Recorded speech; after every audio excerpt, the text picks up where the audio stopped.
Awesome. All right, so here today we have Mr. Equip, the I'm not necessarily going to say elusive, but a small mystery artist man who makes lots of good little duty doots. So, could you please describe for us what kind of music would you make? What adjectives would you like to give to it? Whenever I'm talking to somebody that probably has no idea what vaporwave is, I always describe the Equip project as psychedelic video game music, and I feel like that's something that I can stand behind. I definitely have made a conscious effort to put psychedelic elements in my music, and I think that's something too that like even my parents can understand and try to kind of visualize in their their oral sphere. I agree. I feel like that's a great way to put it. Actually, I could definitely see that. Um, how do you feel about like the vapor wave slash vapor terminology? Because some people they get all butthurt. They're like, I'm not vapor wave. I'm vapor. I'm like, well, good for you. Yeah, I wouldn't understand getting feelings out of whack about any kind of terminology. For me, I do like vaporwave. I really I dig the genre, and I do think it is its own genre at this point. I think Yeah, that you'd be definitely. hard pressed to find anybody to argue that. I don't really get too caught up in semantics about if it's vapor with a OU or if it's a um, just strictly vapor, Yeah. or if it's vapor wave or whatever you want to call it. It's been something that I've enjoyed since its inception, kind of on and off. I go through vapor phases sometimes. No, I agree. I do Um, too. but yeah, I'm definitely have put a lot of conscious vaporwave influence into my music, and I'm glad that it's been embraced and supported by other fans of vaporwave. That's good, dude. That's awesome. Now, before we continue down into that path, what would you say was the start of like your musical history? Where did you begin? You're like, man, sound good, yo. What is Uh, that stuff? wow, I guess I've I've grown up in kind of a musical household, I guess you could say. My dad has played harmonica ever since I can remember, and my Interesting. mom is just now kind of picking up the ukulele. She hasn't really formally played any instruments, but she used to play music all the time when I was little. Both my mom and my dad have been very encouraging whenever I've shown interest in music. I think it was about in the second or third grade. I wanted to play guitar, and they got me a cheap little Strat knockoff, and I took guitar lessons for a little bit. And I don't think that my teacher was capable of showing me what I wanted to play, which was like rock music. And I Yeah. was Me learning a too. lot of like classical stuff, and I kind of lost interest and put up the guitar for a while. I picked up cello in, uh, I guess, like fourth or fifth grade, just through school, and continued doing that all the way through middle school and high school. Awesome. So yeah, I've been kind of playing instruments all my life, and I didn't really get into recording until like late high school. Some of my friends had bands, and some of them had started forming solo projects, and it all seemed interesting that you could record on your computer if you want to. And yeah, I decided to go to school for sound design and recording. So I went to Columbia, and I actually have a I have a bachelor's degree in sound design. Awesome. Which Wow, it sounds that's really cool, actually. it's funny. It hasn't really helped me find any sort of commercial work in that field. I think I jumped into the industry at a weird time. I started college in 2007, which was like I think most people knew home recording was going to just kind of totally take over studio recording, but Hmm. they were still. It seemed like there were still opportunities, and I remember going to like college orientations and stuff, and then saying that most studios around the area hired Columbia college graduates. So I was kind of eager to get into the field, and I don't know. Looking back, I think that I wanted to be a recording engineer, But now I realize I would rather spend time making my own stuff sound good than, spending hours and hours and hours making Other people's somebody stuff. else's project sound good. Yeah. Totally get Right. you. Well, dude, that sounds awesome. What kind of stuff did you have to like learn? Any specific classes stick out in your mind, or any cool stuff you did? Well, we took a lot of, I think the most useful is just kind of signal flow and, getting a sound from a microphone into a computer, a hard drive, or tape, and then getting it out through the speakers again without distorting it. That's kind of just ground zero. Some of the more fun classes that I took were like a logic and troubleshooting class, which I feel like I use some of that information more than I use my formal audio training. I mean, yeah, that sounds immensely more useful for the Yeah. engineering part of designing and such. I mean, it's basic troubleshooting is what it was. So it was, say you have far removed from audio, just you have a problem. How do you find the root of the problem and fix it so that the scales kind of cascade and your end result is fixed? Yeah. It's kind of trying to find the root of any problem, be it, you can't get a device to power on, or you can't get a good recording take, or like, you just can't figure out how to get the lights on in the room. It's kind of just a basic logic class to retrain your brain to think in more of a troubleshooting mode. Awesome. No, that sounds amazing. So, I guess you're not in the industry right now working on sound design, like you said. No, not at all. All right. Well, before we continue talking about that, what type of music were you listening to growing up, and I guess around, well, just I guess your whole musical context. What have you liked to listen to in your life? I'd say my first musical love was the Beatles. Those were my dad's CDs that I just really latched onto and really just started pummeling my brain with. And I'd say by the time I was like 11 or 12, I had the entire Beatles discography just totally memorized. You can name any Beatles song and I can play the entire thing in my head, front to back. And all of that stuff is just so internalized. That's just like one of your musical obsessions. Yeah, the Beatles. It's as basic as it gets, but yeah, they did pop the best. I mean, they were influential. They were progressive. They made some changes, so I feel like that's a very worthy choice. Yeah, and yeah, I mean, high school, middle school, high school, I just kind of stuck to safe kind of classic rock, Led Zeppelin, Pink Floyd, that kind of stuff, and I started getting more interested in electronic music when I was like 16 or 17, maybe towards like sophomore or junior year of high school, and started listening to more like hip hop and techno, and started branching out a little bit more. I don't know why. I was just kind of under the impression that new music wasn't good until I was like 14 or 15 and started reading Pitchfork and Stereo Gum and kind of like re-ingraining myself with new music. Gotcha.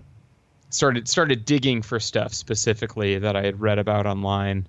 Mm-hmm. And also that was kind of when I discovered file sharing and the fact that you could download albums from the internet. That kind of blew my mind too.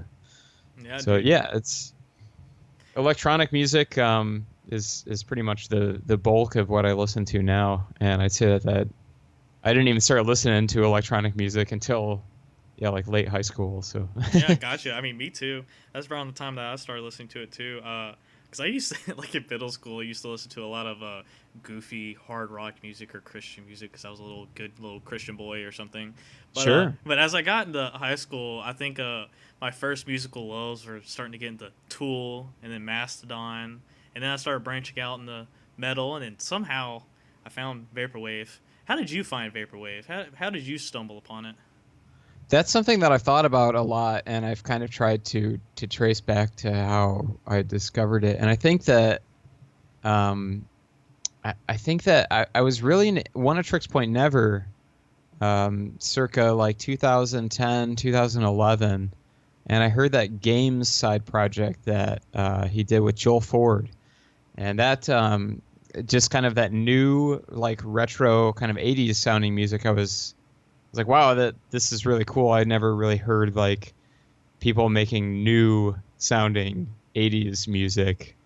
Coincidentally, around the same time, I started working at a record store, and my boss is really good at picking out 45s that would sound good at 33 RPM. So he was like playing like Girls Just Want to Have Fun 45 on 33 in the shop.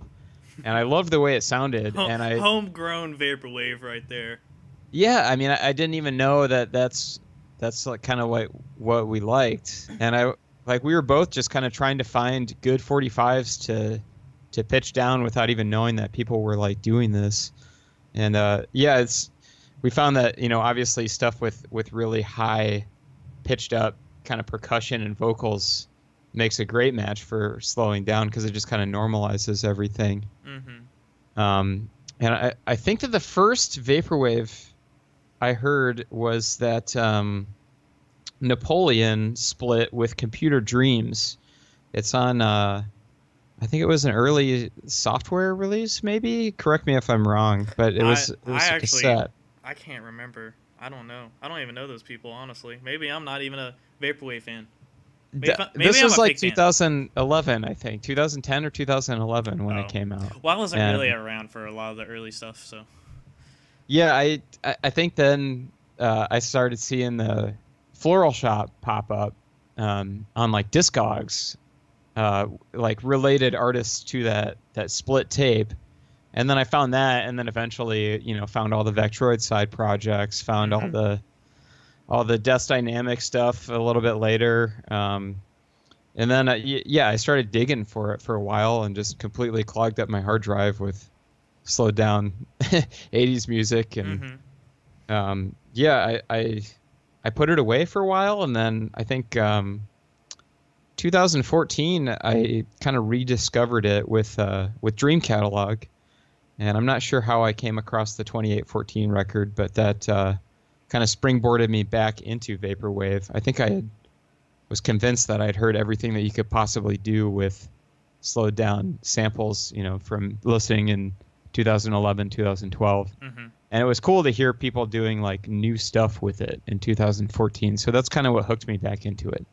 All right, gotcha. That's around the time I came in, and I just remember it was like my senior year of high school, and I would just turn on like my Spotify, whatever it was, the Discover Weekly or like radio or something, and I listened to like a lot of metal, so I didn't really listen to much electronic music. Maybe like some that my friends showed me. For some reason, I listened to this song, and it had this purple cover, and I was like, wow, it's so long and drony, but I kind of like it. And then ta-da-da, there we go, became a fan. Perfect. I find there's a very interesting cross-section of metal fans into vaporwave. I know that the dude that does Sunbleach Media, do you know? He is a huge metal fan, and he's a huge part of the Reddit metal community. I think he's awesome. That's awesome. Yeah, I should actually, you know what? Good idea. I need to interview him. He'd probably enjoy Absolutely. That. Mm-hmm. Now that's another person out there that's doing just cool community-minded stuff for the community. Yeah, exactly. He puts his heart and soul into it. He really does. That website is top-notch. Absolutely. Now, do you have any specific vaporwave influences, or do you feel like your music's like really original? Because like I'll be honest, if I were to make vaporwave, I would have like lots of influence, especially from guys like you. But did you go into it with like a clear head, or what's up? I listened to a lot of Telepath when I was making the first Equip record, specifically the way that he processes the drums. So I kind of started off by just making little MIDI drum loops with drum machine sounds that I like to use, rendering them as audio and then pitching them down, and then using that as kind of a springboard to compose on top of. So that's how you do it. I've been wondering how to do that. Thank you for telling me. Yeah, that's how you make original vaporwave. It's not hard. You make your own drum loops and then you pitch them down, or you can just make your own tune and then kind of resample yourself. Awesome.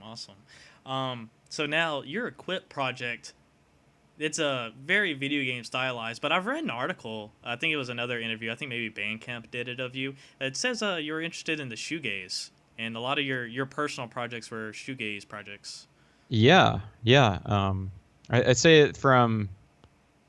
I think I discovered My Bloody Valentine sometime like maybe freshman or sophomore year of high school in my huge kind of new music discovery phase. And that band has just always stuck with me as one of my favorite bands of all time.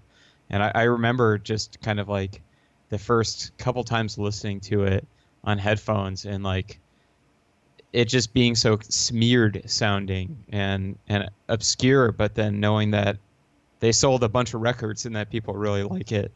And yeah, it's almost like marketable psych rock for the 90s. Yeah. So yeah, the shoegaze influence is huge. Cocteau Twins are probably one of my favorite, if not my favorite. It always comes between My Bloody Valentine and Cocteau Twins, but both yeah, the very guitar good choices. the guitar tones on those Cocteau Twins records are just, that's what I want to hear my guitar sound like all the time. It's just drenched in chorus and delay and just kind of like floating. And I always associate it with the color blue a lot.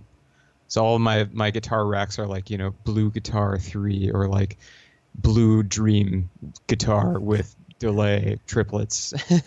Would it sound weird if I've always associated especially your first album as like a blue album? I don't know, like when I think about it, it's just a blue album. The songs feel bluish. I like it. I think that's probably was a conscious thing when I was making the record, was getting the color blue into it. So I'm glad that you got that out of it. Yeah, no, definitely. Speaking of which, since it is video game inspired, what type of video games did you play as a kid or growing up, and hell, video games that you play now that inspired you for that album? Oh boy, you're gonna get me going with this question. Dude, no, come on, please give it to me. So when I was younger, my folks would not allow me to have a game console until I was about, I think they let me get a Game Boy when I was in 5th grade. But that's because we had we always had a family computer. So I was born and raised a DOS gamer. I played a lot of DOS games via floppy disk that my dad would like copy from one of his buddies at work, and then he'd bring it home. Doom 2, I spent a lot of time playing Doom 2.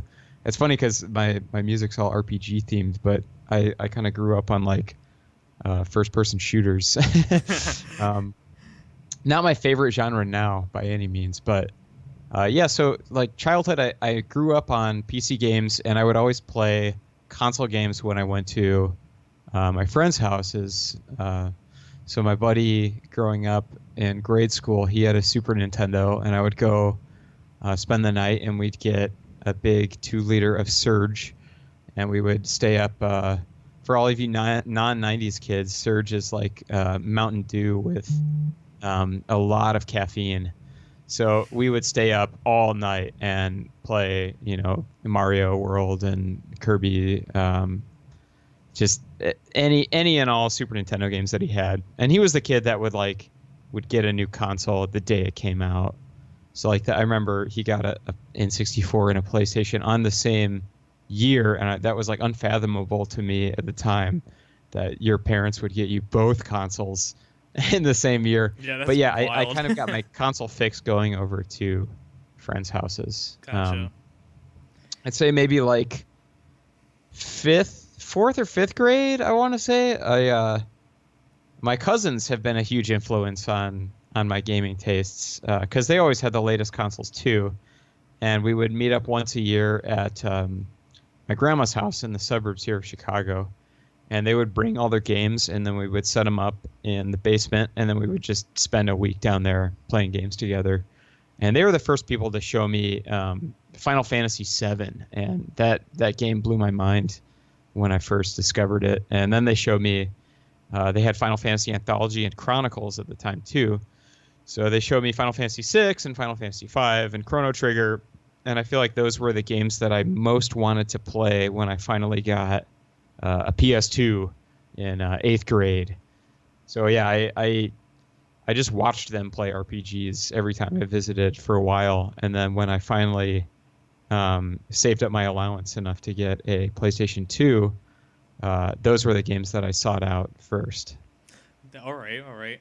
I'm glad that you say Final Fantasy is an influence because I've always thought that. I was like, if this guy is not influenced by Final Fantasy or he hasn't played Final Fantasy, I don't know what's wrong with me because I feel like it's very distinct Final Fantasy-esque music. I think it sounds awesome. I think it would fit well into the series. So I give props to you for that.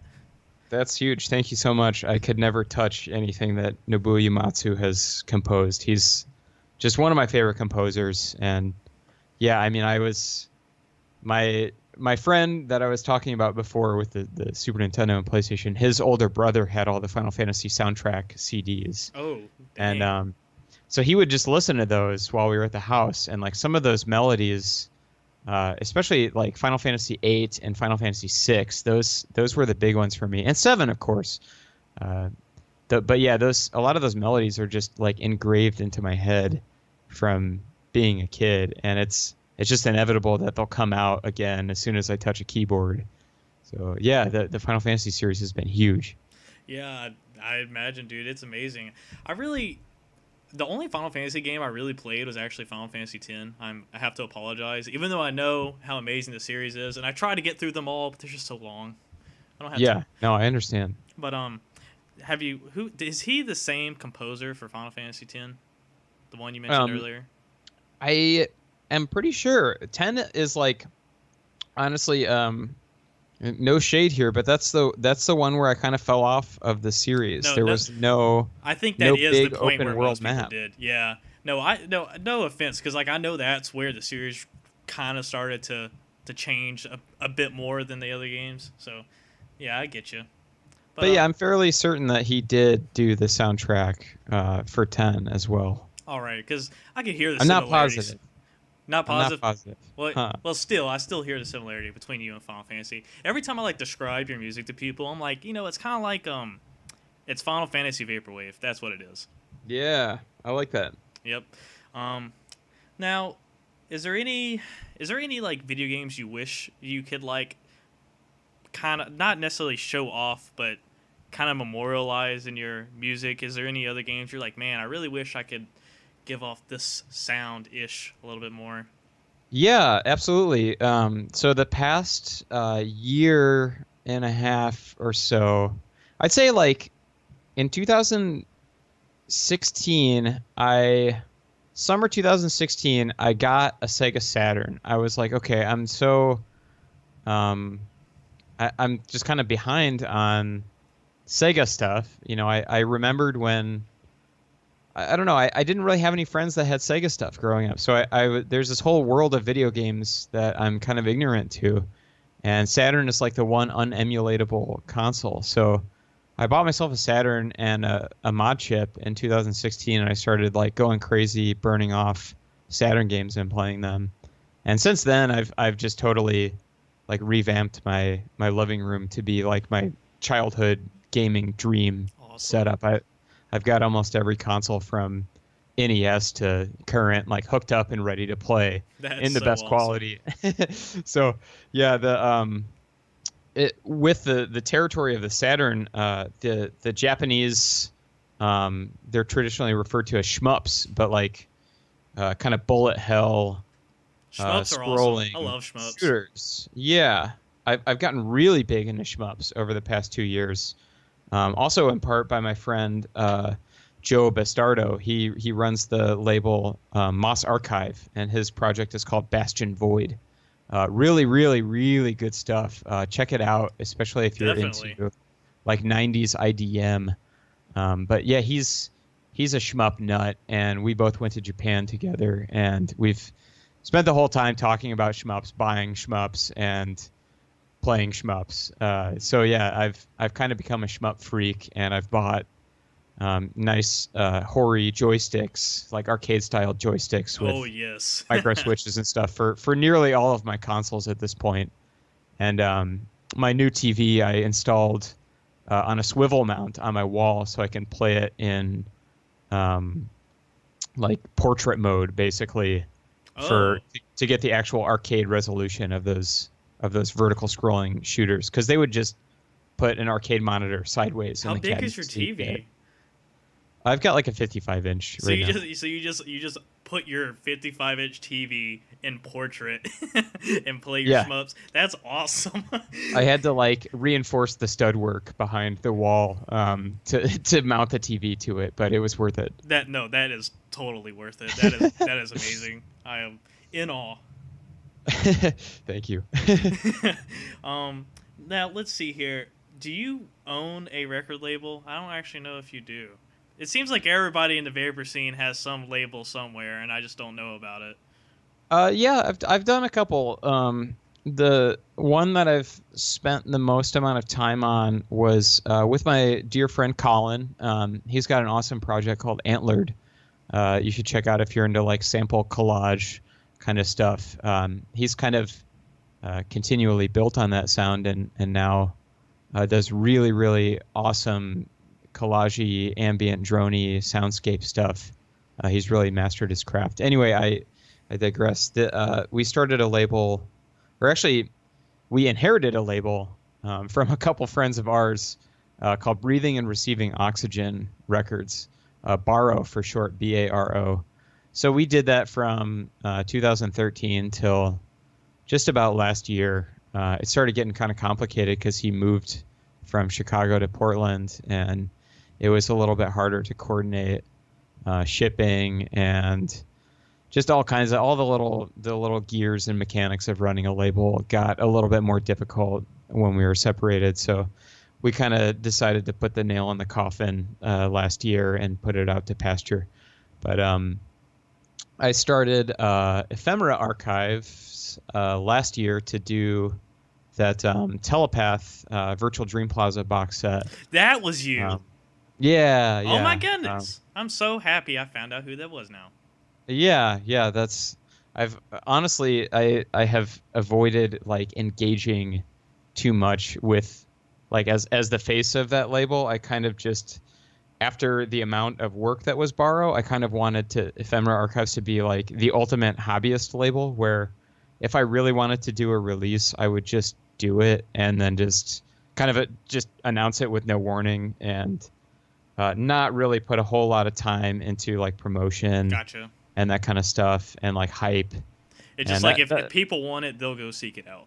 Yeah, totally. And I kind of want to just make it be niche stuff that I really, really care about. I'm not taking demos or listening to any even. It's just like the ultimate kind of selfish label thing where I can just do whatever I want with it and shut it down at will and bring it back when I feel like it's time. So.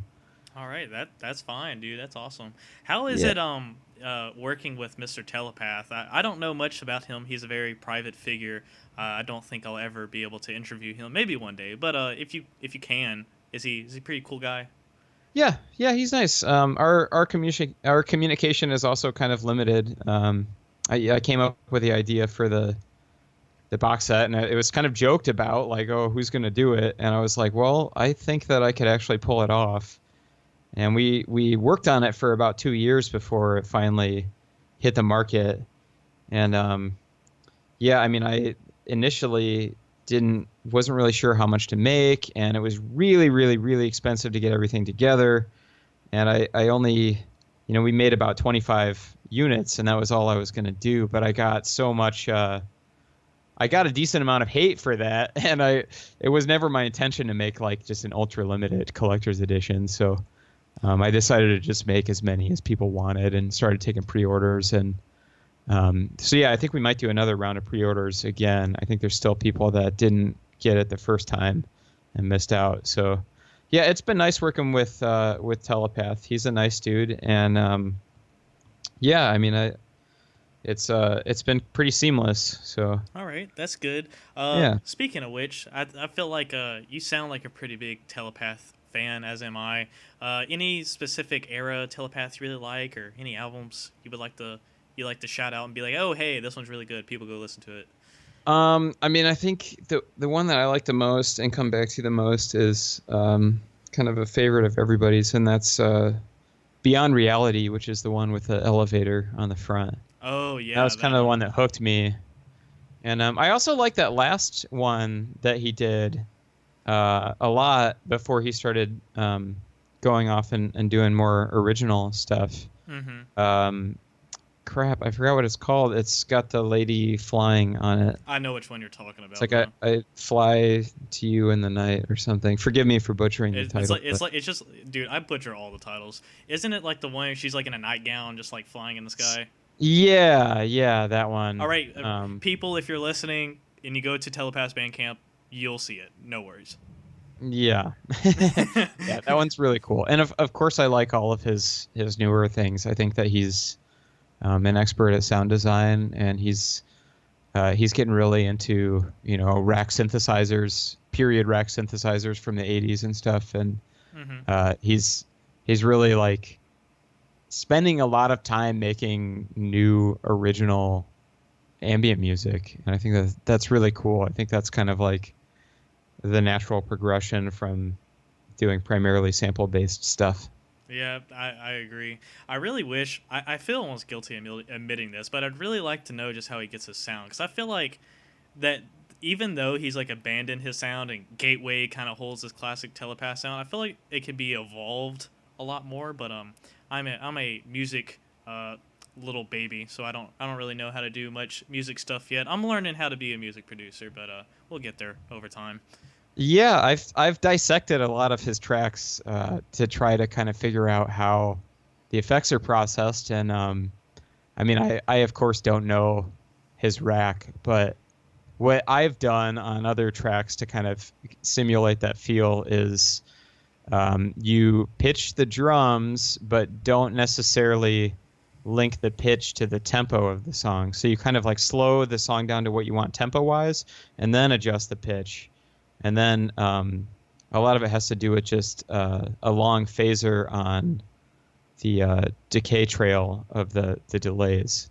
Gotcha. And I think the delays are timed out very specifically, and I feel like stuff is sent to the delay. He's got some sort of automation on the delay so that it's not just full blast the entire time. I notice certain syllables and certain drum sounds are sent to the delay more than others. Mm-hmm. Yeah, I noticed that too. So yeah, the delay sometimes doesn't even sound like it's like totally synced to the track as well. So I'm not sure, and I don't really want to know either. I think it's more fun. Yeah, me either. I feel like it's more fun just listening to it. Yeah, no, I totally get you. Well, since we're talking about how he makes music, how do you usually make music? What kind of ideas do you usually come up with first, or what things do you have floating in your head that you get down on paper first? There's a lot of ways I'll start a track. Sometimes I'll be in the car or on my bike, and I'll hear a really, really nice kind of transition between chords and the melody on top when I'm just listening to music. And I'll try to keep that in mind for when I get to a computer or a DAW or whatever, just to put down the idea. But yeah, I mean, a lot of times I'll fumble around on the keyboard until I find a nice chord, and then I'll try to fumble around until I find another nice chord, and then I'll just open the piano roll and use the notes that I have to get a couple more chords out of it. At some point, I'll try to identify what key I'm working in, and sometimes I just skip that entirely, and I just go with what sounds good and just kind of play stuff on top, which is how I understand most non-musically trained producers work. I don't really, I mean, I know a little bit about theory from my kind of classical upbringing, but I don't really apply it all that much. I feel like it's mostly going by feel, and then the theory card is something I pull out when I'm like in trouble and I can't figure out what to do for a bridge or a verse or something like that. Gotcha. Then I'll be like, okay, I got to just figure it out. I got to stop being lazy and figure out what key I'm in and where I can go from here. Yeah, I always figure like that part of music. It's almost like it's kind of like you're trying to figure out a problem on a napkin, but you're like, oh, well, now I actually have to pull out my calculator and put the numbers in. Exactly. Yeah. And I mean, sometimes I'll start with synth chords, or Sometimes I'll start with a melody and then I'll just build behind it. Sometimes I start with drums too. I hear a really cool drum sound and I want to try to recreate it. So I just kind of stop what I'm doing and run to my computer. And by the time I'm finished, like trying to recreate it, it usually sounds nothing like what I originally heard. So I guess I kind of sample by ear. There's been a couple instances where I just really, really like a song and I'll straight up start playing on top of it. I'll jam on top of it for a while and then I'll delete the song and see what I got. And then like, hey, I might have a melody in there or I might have a bass line and then I can use that to kind of build tracks on top of. Gotcha. That's a pretty cool process. It's like ghost sampling kind of. That's a good word for it. Yeah. Now, so do you typically just use your computer for computer production, or do you have synths laying around? I know you said you had guitars, so you got guitars laying around. Yeah, I used a guitar on Palace in the Sky. I just use VST synths for that, to be honest. I use a lot of the Korg Wave Station and the Korg M1.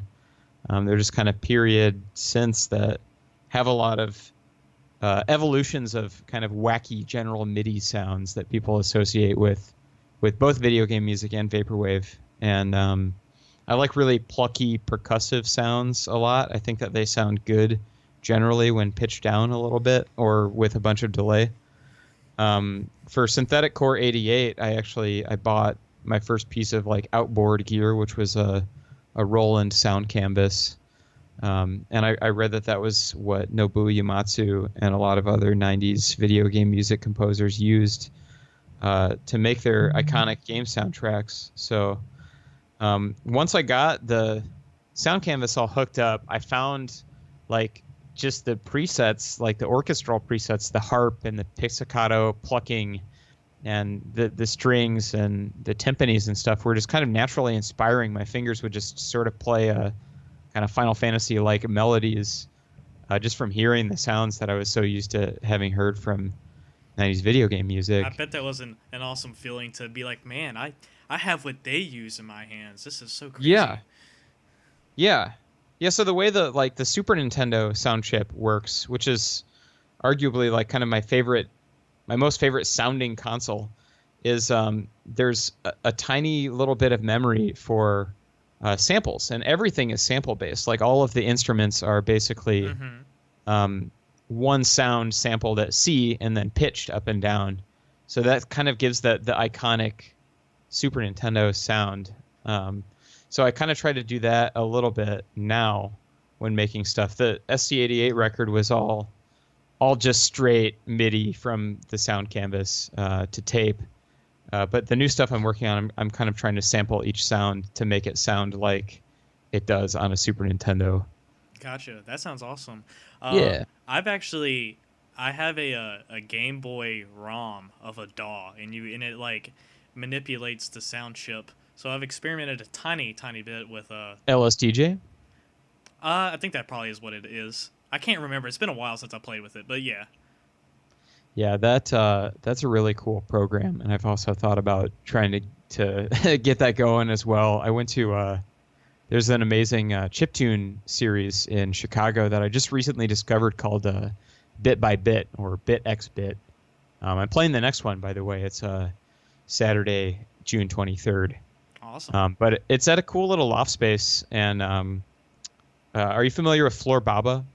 I have no idea.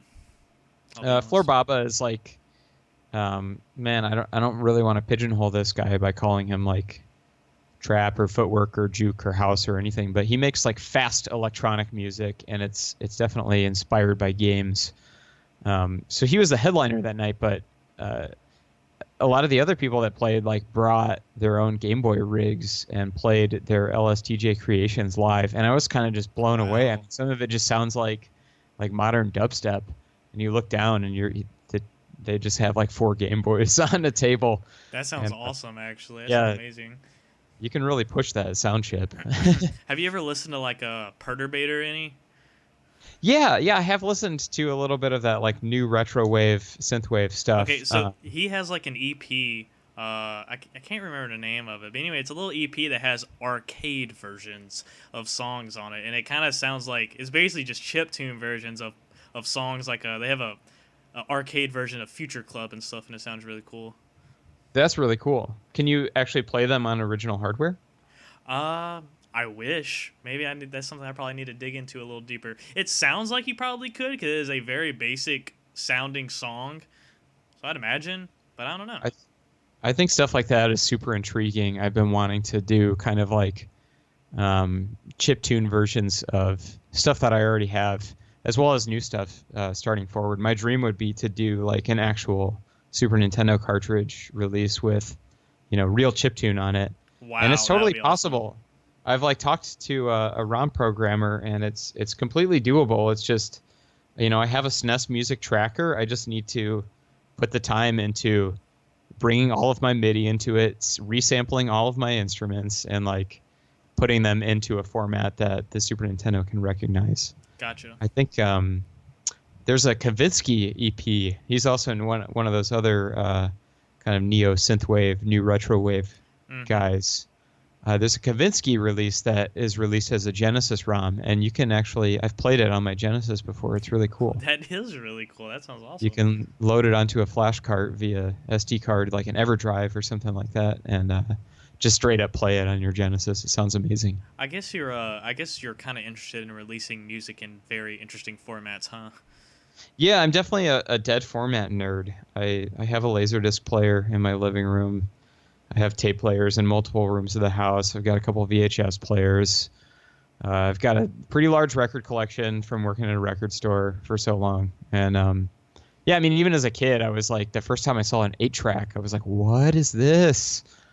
I've always just liked weird formats. And I think nowadays, you can do anything you want. You can release the digital version and get as wacky as you want with the physical version. So why not? Yeah, I mean, might as well. That's certainly a way to go about it. One day I would like to release my stuff on I love to have VHSs. I think the VHS stuff is really cool. I remember a long time ago I saw somebody was making a virtual dream project, but VHS tapes. It was like what you did with the tapes, but it was like an actual video with a virtual Dream Plaza song. Wow, that's amazing.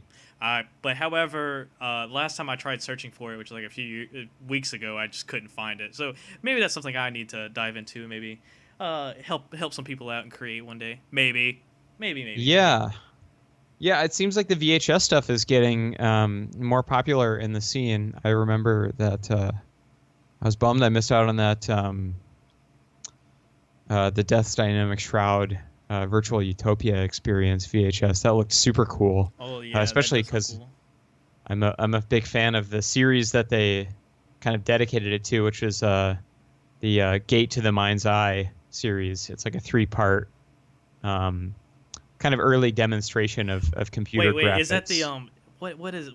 It's like the Mind's Eye, Beyond the Mind's Eye. I've seen those. Yeah. No, I love those so much. You know what I do? I would legit just turn on Telepath and watch those movies. That's what I would do. I've done that before. I've got all those on Laserdisc. Dude, oh my goodness, that's awesome. It's the most authentic way to experience those. Right, Go that's another thing that I collect is just wacky like computer animation Laserdiscs. That's something I've been into since I was like a small child, because I had like educational PC games like 3D Body Adventure, 3D Dinosaur Adventure, 3D Bug Adventure, and you would put on the blue and red old school 3D glasses, and then they had like early computer rendered graphics with like, I remember 3D Body Adventure. It was like a tour of the digestive system or something. And you can find these videos on YouTube from them. But that kind of stuff's incredibly nostalgic for me. It just puts me right back into the 90s, being a child growing up in that era. Yeah, no, that sounds awesome. I have another quick question. So I know some people, they like the more surreal elements of Vaporwave more than they like the nostalgia of it. Or I mean, I don't really care. I like both. I think both are equal part themes in the genre, in the music. But how do you feel about it? Do you like the I guess like the idea of how nostalgic Vaporwave should be nostalgic, that we should have that idea?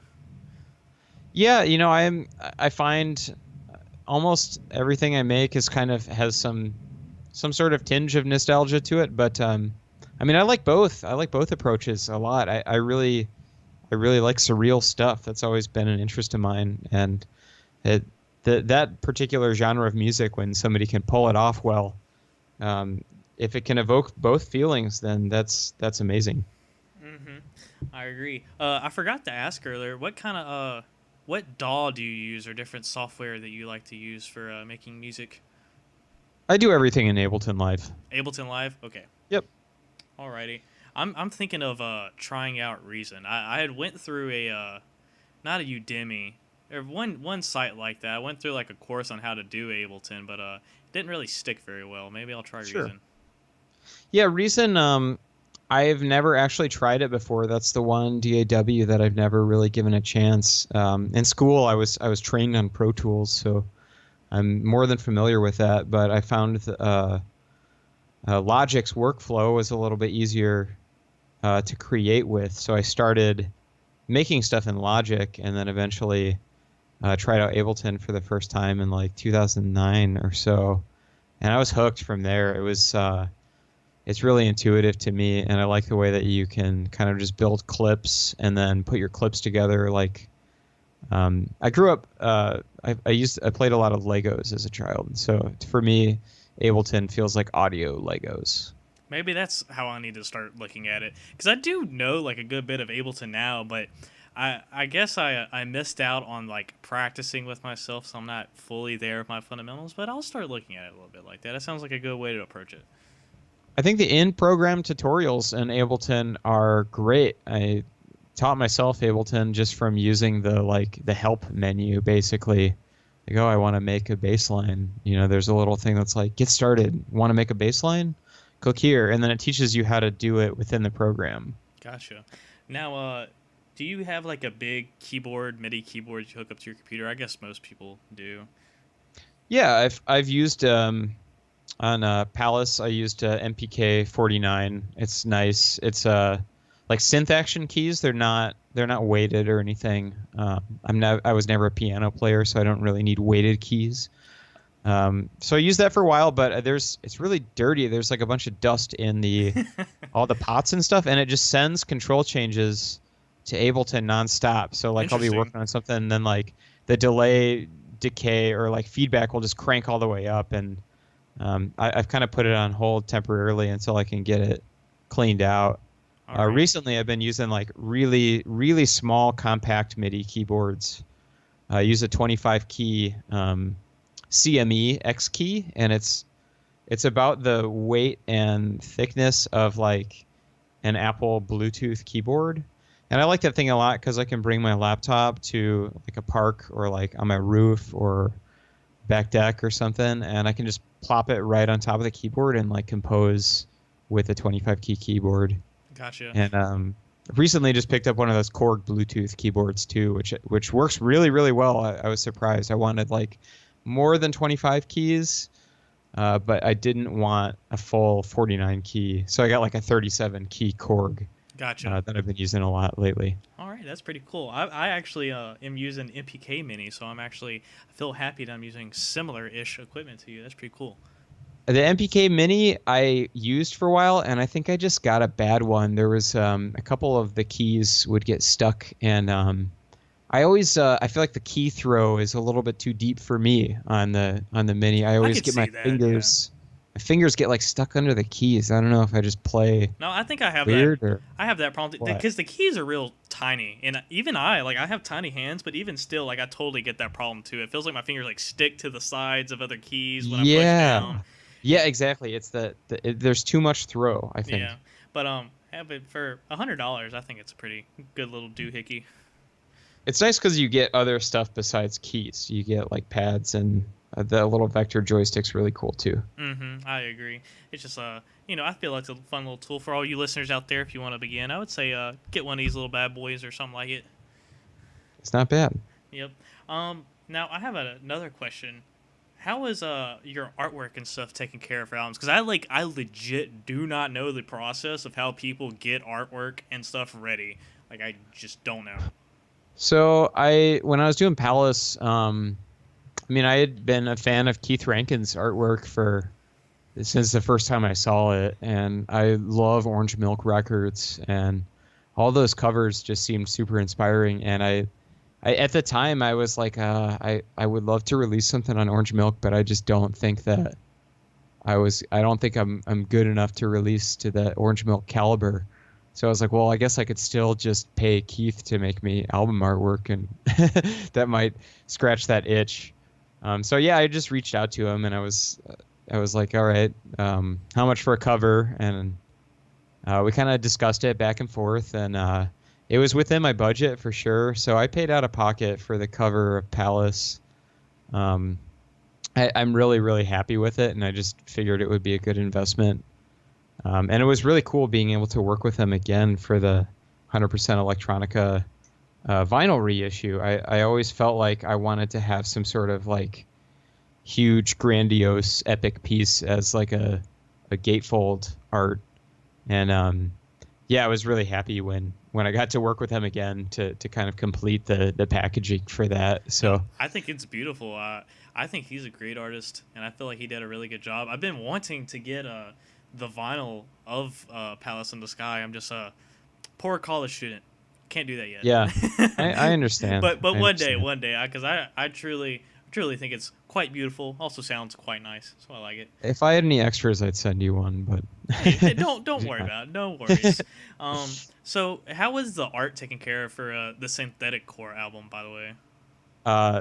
Good question. Synthetic Core was spurred. That was proposed to me actually. So about like last year, I think last March 2017, R23X posted on Twitter that they were in Chicago, and basically like where's anybody I know here? Where's my homies at? Kind of post. Mm-hmm. So I was like, hey, I like your music, and we're Dream Catalog label mates. You want to go get a beer or something? And he was like, yeah, sure. So we started talking via DM, and he said that he was at Logan Arcade, which is like a 15-minute bike ride from my house. And I was like, all right, well, I'm just going to go and head over there. And so I got to meet Mark Junker, who does the R23X project, the beginning of a very beautiful friendship, and his friend Drew Wise, who is the artist of Synthetic Core. And Drew at that time he was talking about he had just finished up the artwork for the official vinyl release of the Sunset Riders soundtrack, which is like an amazing Konami arcade game that they ported to Super Nintendo and Genesis back in the day. And I was just like, whoa, what the heck? That's awesome. How did you get that gig? And started talking with Drew as well. So fast forward a couple months, Drew messaged me, and he was like, hey, I've been listening to your music nonstop since we got to meet. Do you need any art for any upcoming projects? And I was like, well, I don't really have anything in the pipeline, but I looked at his work, and it's amazing. I'm a huge fan of like pixel art style, and he can do it to a T. So I had thought about getting a hold of a pixel artist for Palace in the Sky just to do some little additional, like maybe map out some of the rooms or something like that. So here I was in a position where an awesome pixel artist had contacted me, and yeah, we started working from there. I knew that he was connected to the Yeti, and I was like, well, I've got these kind of these gear test demos that I had done with my sound canvas. Do you want to hear them? Maybe we can work out a single or a flexi or something. And I sent him over, and he was like, yeah, dude, let's just do a full record. And I was like, all right, let's do it. So yeah, he came up with the concept based on the initial like kind of demos I sent him, and started penning up like a story and created some characters and stuff. And then from that, I kind of used that as inspirational fuel to compose more tracks. So yeah, we kind of just kept sending back art and music for a while until we had like a complete album. Awesome. And yeah, he did the cover sketch for Synthetic Core and sent it my way, and I was like, wow, this is perfect. I really love that there's a face as like the main cover. I had looked at a lot of video game cover video game like cover art from the 90s for inspiration, Yeah. and sent him a bunch of like PC Engine, TurboGrafx 16 CD games. Those are like some of the coolest packaging to me. No, I Uh, agree. Actually, he and that album art specifically have like really inspired me. I'm not good at pixel art. I've only just started, but I'm definitely it made me want to do it. You know. Also, just yeah, the sound of your albums make me want to do it. I love the video game feel, RPG ish feel that some images and some music can give off. Another question: is there like, did you have more Zelda esque influence while writing the Synthetic Core OST? Because around the time I listened to it, I was playing through Ocarina of Time, and I was like, whoa! I was like, these are really similar. yeah. I mean, I'd say the Zelda influence is just totally ingrained into my body as much as Final Fantasy. I've played and beaten almost every single one of them. I am in love with that series. One of my first Super Nintendo games that I really dove into was they had. Are you familiar with LodgeNet? This is kind of LodgeNet, yeah. never heard of it, but please tell us about it. So LodgeNet is like was in hotels back in the day, and you could like rent out Super Nintendo games to play by the hour in your hotel. So Interesting. I remember as a little kid, whenever we got a hotel room with LodgeNet, I would just get super excited because I knew that I could play like the first hour of Link to the Past. And yeah, I would just somehow convince my parents to fork up the, $7 or $8 to play an hour of the Super Nintendo game. Oh my goodness, Uh, this was like you're literally me from but like a different generation because I think I'm a bit younger than you because I remember when I was a kid I had a demo disc for Wind Waker and I would yeah, just play the demo disc over and over and over because I didn't actually have Wind Waker. absolutely. Yeah, yeah, yeah. I mean, I was born like late '80s, so I would have been like 5 or 6 ish around the time that I was playing a lot of Super Nintendo. Oh goodness, you're a little bit older than me. I'm born in '97. Sure. See, that's another thing is like a lot of vaporwave. It's really '90s nostalgic, but I was born late '90s, so I don't have much exposure to some of the things talked about. I mean, I understand them, I know of their existence, but I was like, I never really got to deal with that. But I think I'm old enough to know most or feel most of it. For sure. I found that that's pretty common. I think that a lot of vaporwave fans are very, very young. I think that maybe the average age of a vaporwave fan is like 15 to 17, and that's totally cool. I mean, that's when I was kind of absorbing the most. I think that's where you're going to find your most hardcore music fans. They're going to spend all their allowance money on music, and they're going to spend all of their free time listening to music. And I just remember that's how I was when I was that age, and yeah, I think it's funny. I know that others have mentioned like Mesh. He's a little bit older, and the Death Dynamic Shroud Crude.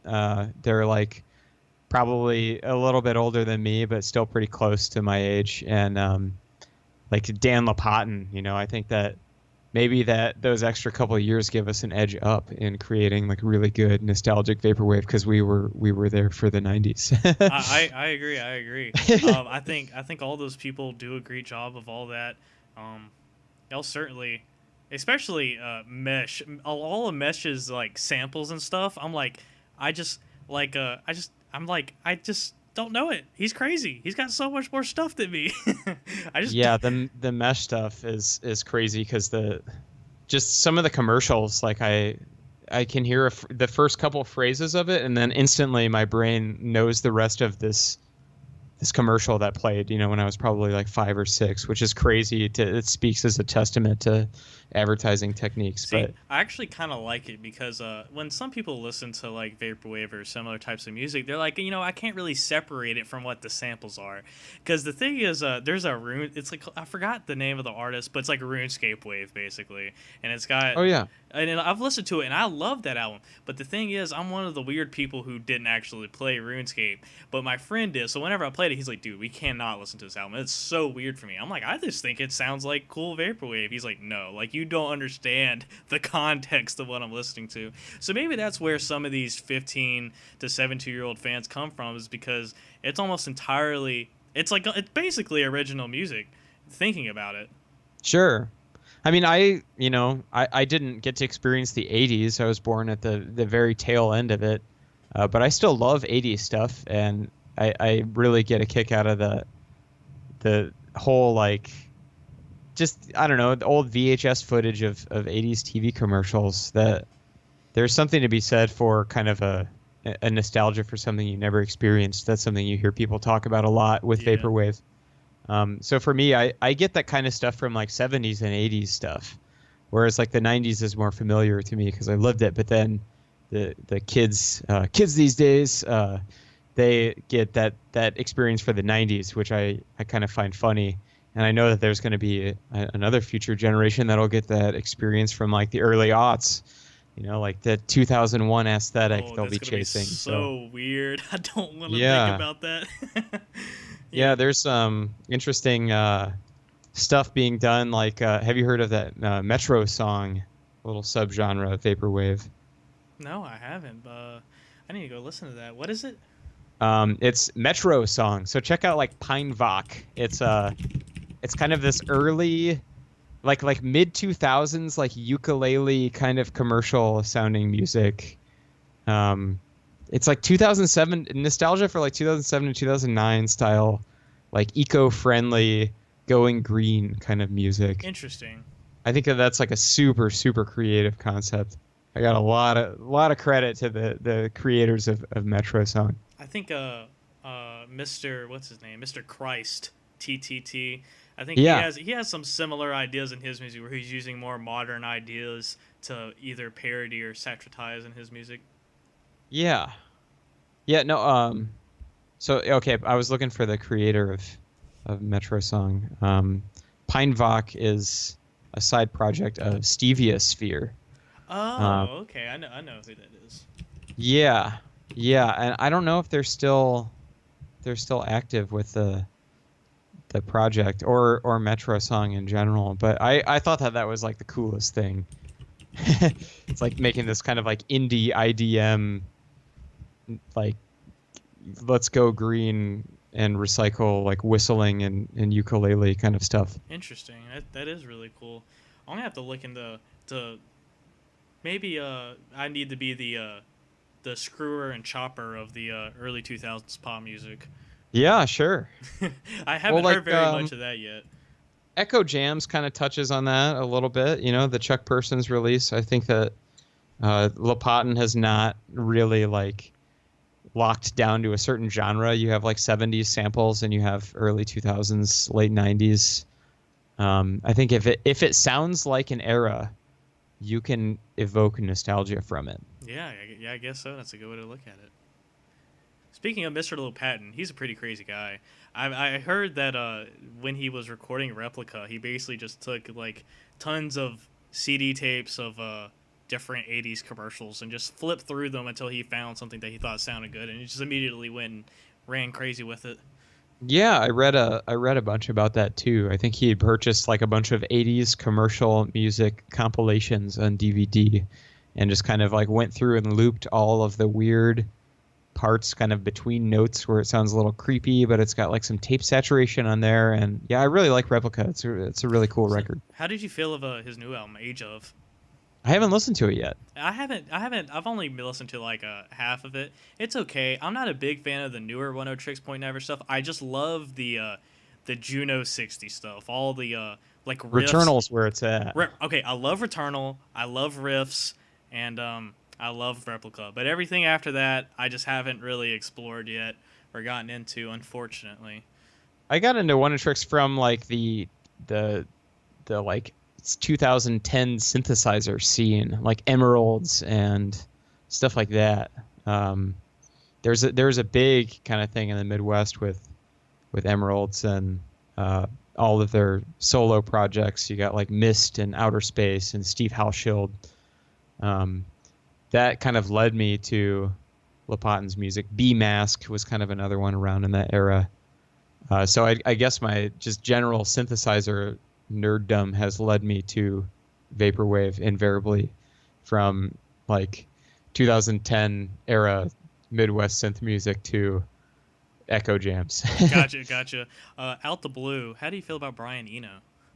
Oh, I'm a huge Eno fan. I have like almost all of his records on vinyl. And yeah, I got really into Eno in high school and just soaked up everything I could. I absolutely love Brian Eno. So I haven't actually explored much of his discography, but I love is it Atmospheres, whichever one's the one that's based in space, and there's also music for airports and such. I always love those, but I found out he used a Yamaha DX7, and I started falling in Yeah. love with him because my goal over one of my past few summers was to buy a DX7 I saw at a pawn shop, but literally like the week I got paid from my summer job, I go to the pawn shop, and I guess they noticed fiddling with it too much because I guess somebody went and bought it, and I was like, no, Uh, they took my Bummer. DX7 from me. How could they? Damn. One day, Dang. one day I'll get me a DX7 though. I just think they're weird and interesting, and well, everybody says they're difficult, and that kind of draws me towards it.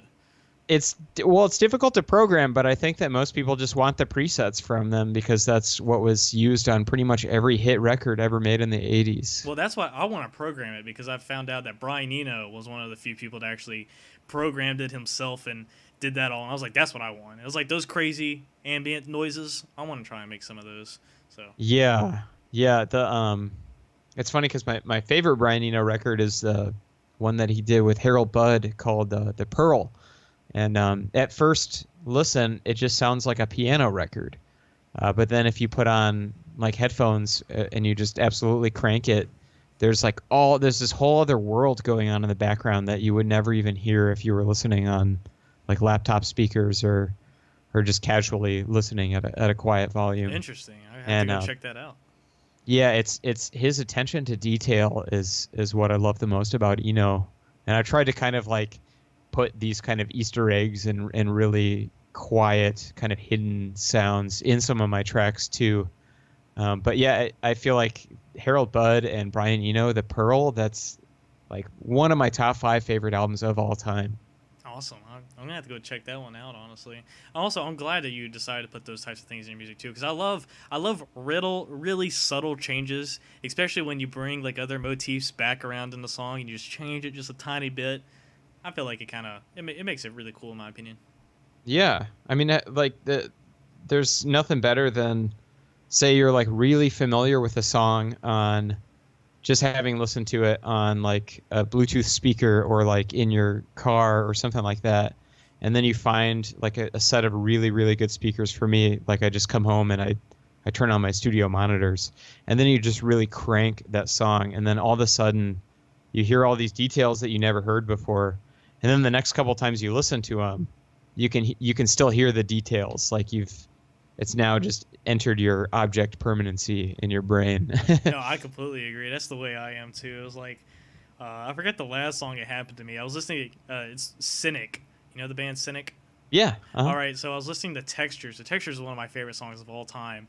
But for some reason, whatever dumpy pair of earbuds or whatever I was listening to it on, I like didn't really hear a lot of sounds in it, but it finally got me some like open backed headphones. I was like, "Oh my goodness, the song is even crazier than I thought it was before. What in the world is going on?" I just think their composition and stuff and is really cool. Like I didn't really hear much of like what the bass and rhythm guitarists were playing just the way it's mixed and mastered and all that. But over time I started realizing I was like, wow, these guys are pretty crazy. Would you look at that? That's on Focus, right? I think so. I went through like kind of a brief metal phase. I've always just kind of casually liked metal, like Slayer and Mastodon and that kind of stuff. Mm-hmm. But like 2013 to 2014, I got really into the like 90s Tampa stuff. And yeah, I just absorbed as much of it as I could and listened to like nothing but metal for a year and a half, 2 years. And then all of a sudden I woke up one day and I didn't want to listen to metal again. And I mean, I'll go back to it every now and then, but I feel like I absorbed as much as I could, and my brain was like, all right, no more for a while. No, I got Which, you. same thing happened with vaporwave and like guitar-based pop and any genre really. Too much of a good thing No. I'll need to switch it up. Yeah, my musical interests, they like cycle. So like, for a few months I'll be like really into, or a few weeks I'll be really into metal, and then I'll go back to vaporwave and back and forth. So no, I totally understand. I'm really into black metal, and I really think black metal is really where the ambient vaporwave and metal kind of start to really, really cross the lines. And I Sure. think that's probably how I got introduced into it. It was through some of like the more dreamy sounding bands. Deaf Heaven. Sorry for the metal listeners. Whatever. Deaf Heaven's posery. I don't care. I think Deaf Heaven's amazing. I think they're doing great stuff. But If you like the music, who cares? exactly. Who cares? It's music. It's meant to make you happy. Like Right. nobody makes music so you listen to it and get pissed. Well, I guess metal is kind of about being pissed, but whatever. You don't listen to music to be disappointed. No. Yeah. I had this revelatory moment when I worked at a record store where a guy came in and he was like, "Hey, I'm really looking for this certain song. It goes, look at this photograph." And I was like, "Oh, that's Nickelback." And he's like, "Really?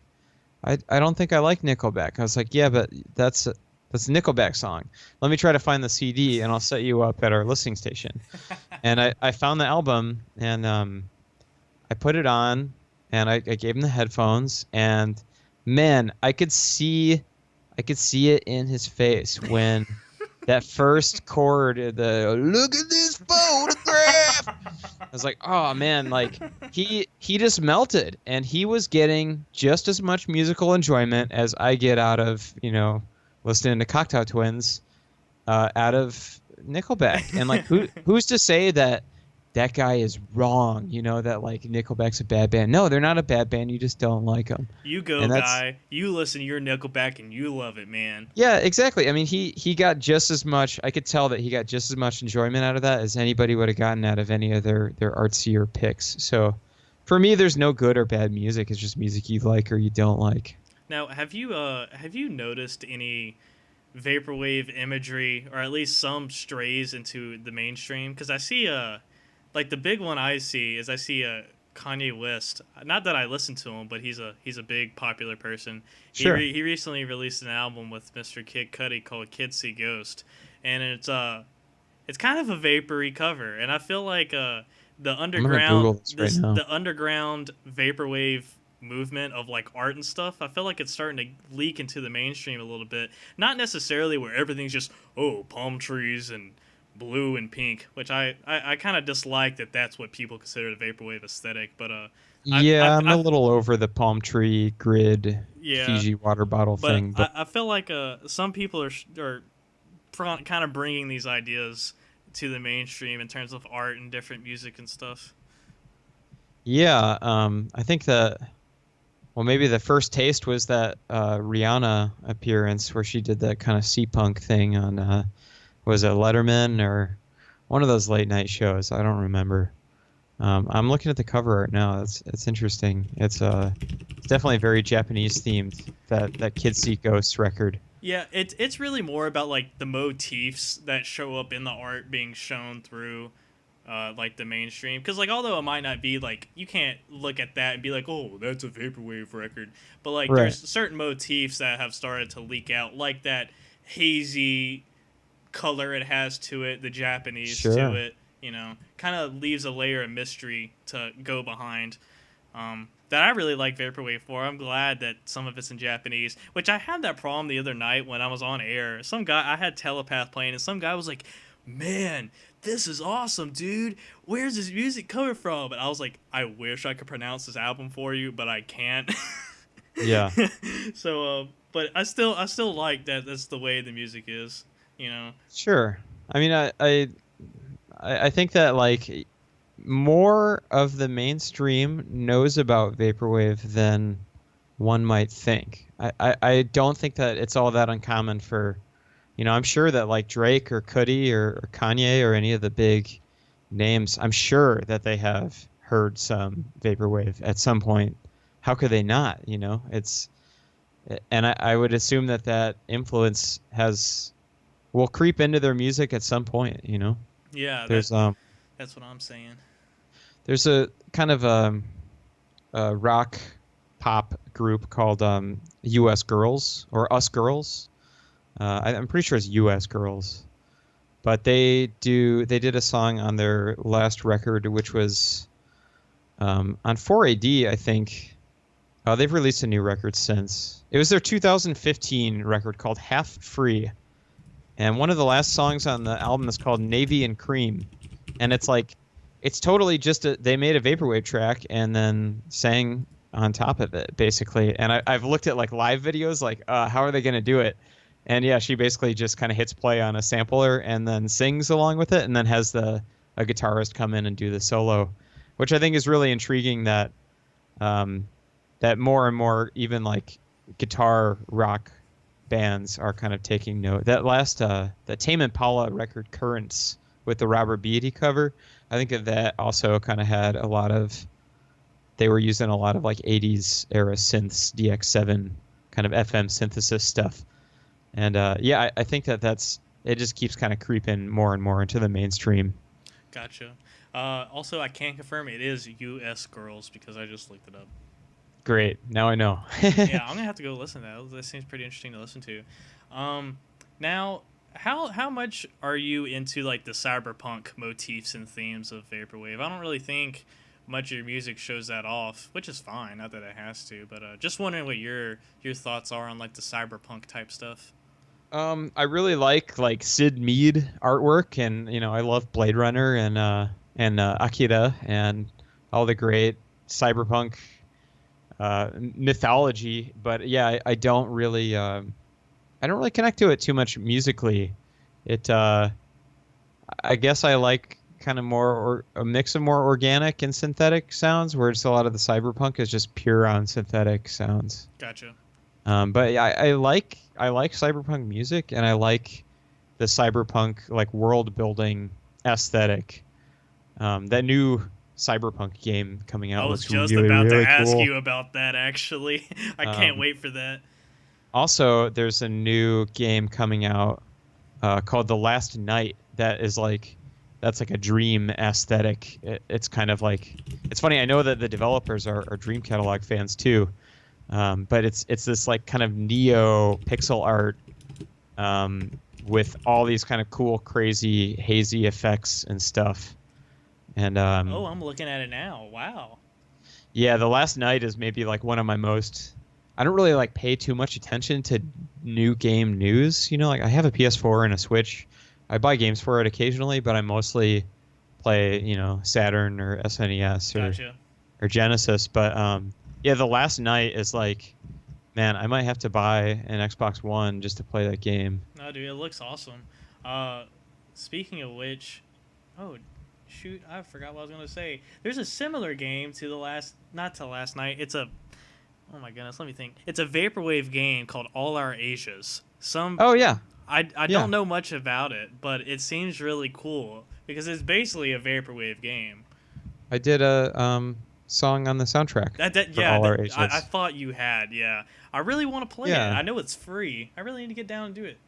I would not call All Our Asias a vaporwave game at all. I think that it's very much kind of a story narrative based on.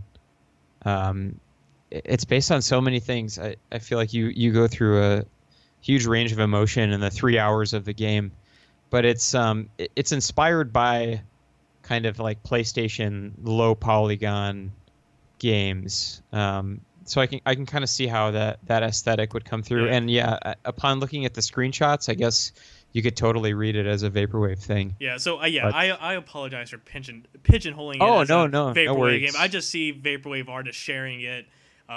The guy who made it, I see him interacting with the vaporwave community on Twitter. So I figured it had some amount of inspiration from it. I do know he puts a lot of different themes into it. It's a very emotional game. I honestly can't wait to play it. I just need to find the time to do it. Yeah, it's only about you can beat the game in like an hour and a half if you want. So it's about the length of a movie.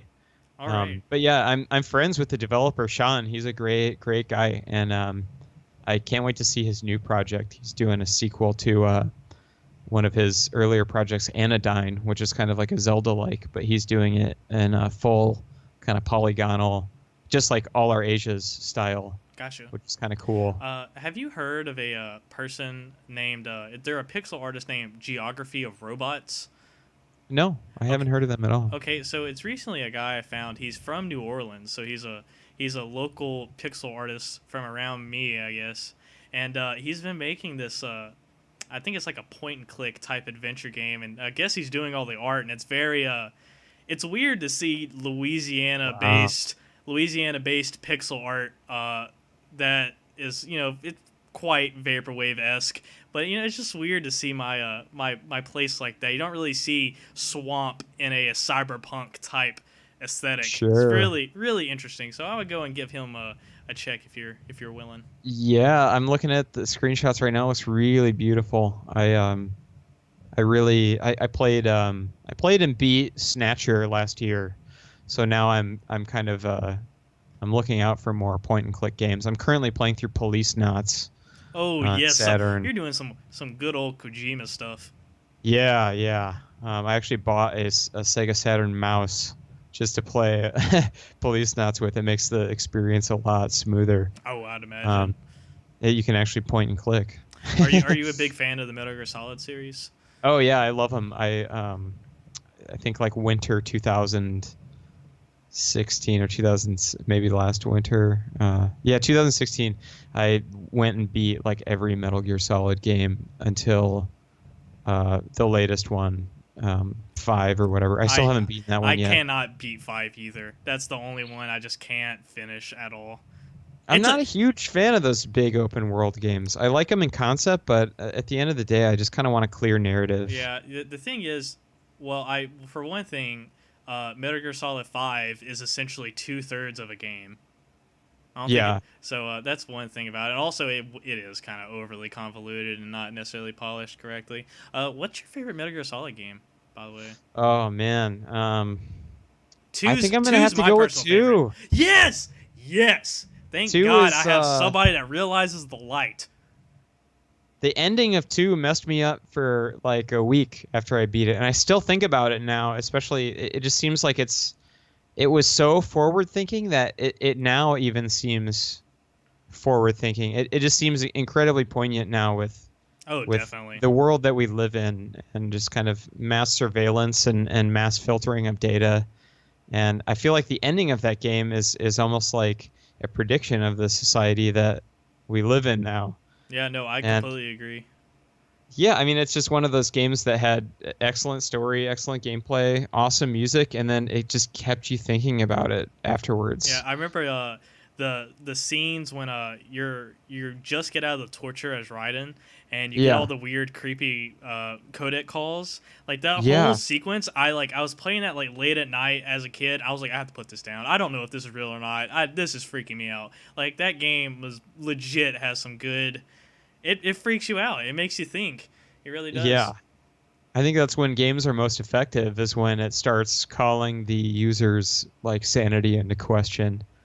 There's another game like that I haven't even played it. I got it a long time ago, called Eternal Darkness for GameCube. And I just remember my friend bought it when it came out, and he was like calling me and telling me about all the things that this game did.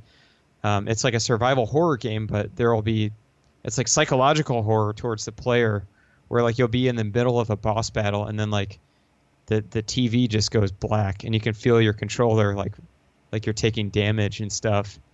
But it's part of the game, That's crazy. It's I'm gonna have to look that up. Like there's one part where I think he went to go save his game, and it was like deleting. It was like clearing memory card. Please wait. And he was like, "What? No. That's not what I clicked." And then it was like memory card wiped. Oh my goodness. He was like freaking out, and then like it, later kind of is like, haha, just kidding. We didn't actually delete your data. But yeah, that's a super effective game making mechanic. I love that. No, I think that's awesome. I'm gonna have to go look that game up now, because for some reason, like my favorite type of games to play, or have been for probably around the past few months or years, I like to play older GameCube games that I can emulate, because Dolphin is just such a good emulator that it makes it almost a joy to play games, honestly. Yeah, Dolphin's great. I've tried it out a couple times. I mean, I usually play on all my real hardware, but the Dolphin is it's a great way to play those classics. And I know that people have gotten real crazy with like updating the textures and stuff in some of those games so that they they have like a more modern look. I would love to play those games on original hardware, but the problem is I'm a melee player, and so my setup with my CRT and my Wii always got knocked around, and Sure, eventually my TV got messed up, and now my Wii's lost, and now I'm like, yeah, I'll just play melee on my computer, just sure. play games there, and it makes it like way more convenient because they have lots of different codes. Like for instance, Wind Waker, you can play Wind Waker at 60 FPS, 1080p, widescreen, anti-aliasing. It makes it a much, I guess, a more modern type Yeah, experience. for sure. Yeah, I'm constantly amazed by what they can do with emulators. I think there's that newish CMU or something, that Wii U emulator, Yep. and they like got Mario Kart running like better than it does on the Wii U, like Yeah, with no dropouts or anything, like smooth I actually 60 played frames per Breath of the second. Wild on my computer through CMU. That's amazing. That's so cool. Yeah. And yeah, the modding scene is outrageous as well. No. Also, like I love Dolphin so much because through using it, I was able to find there's some Mario Kart mod where that has like 300 custom built tracks, and so it's fun Wow. to just go explore through those because it's like every time you click in, it's another experience. You never see the Yeah, same map twice usually. I rebought Mario Kart I mean, I have a Wii U and I have the Wii U version, but I rebought it for Switch, and I was kind of hoping that they would do like more tracks. I don't know, or Yeah, which do I feel like it was more kind of tracks like via DLC. kind of a poor port. Honestly, it didn't really do much to incite the user, despite the fact that it sold amazingly. I feel like It's they could fun have to given like more. it's fun to like bring to a bar or like to like an outdoor patio while you're like waiting to get your food brought out. And you've got like a friend with you, and you can, detach the Joy Cons and play it in portable Have mode. you I think that, actually been in that situation where you did that?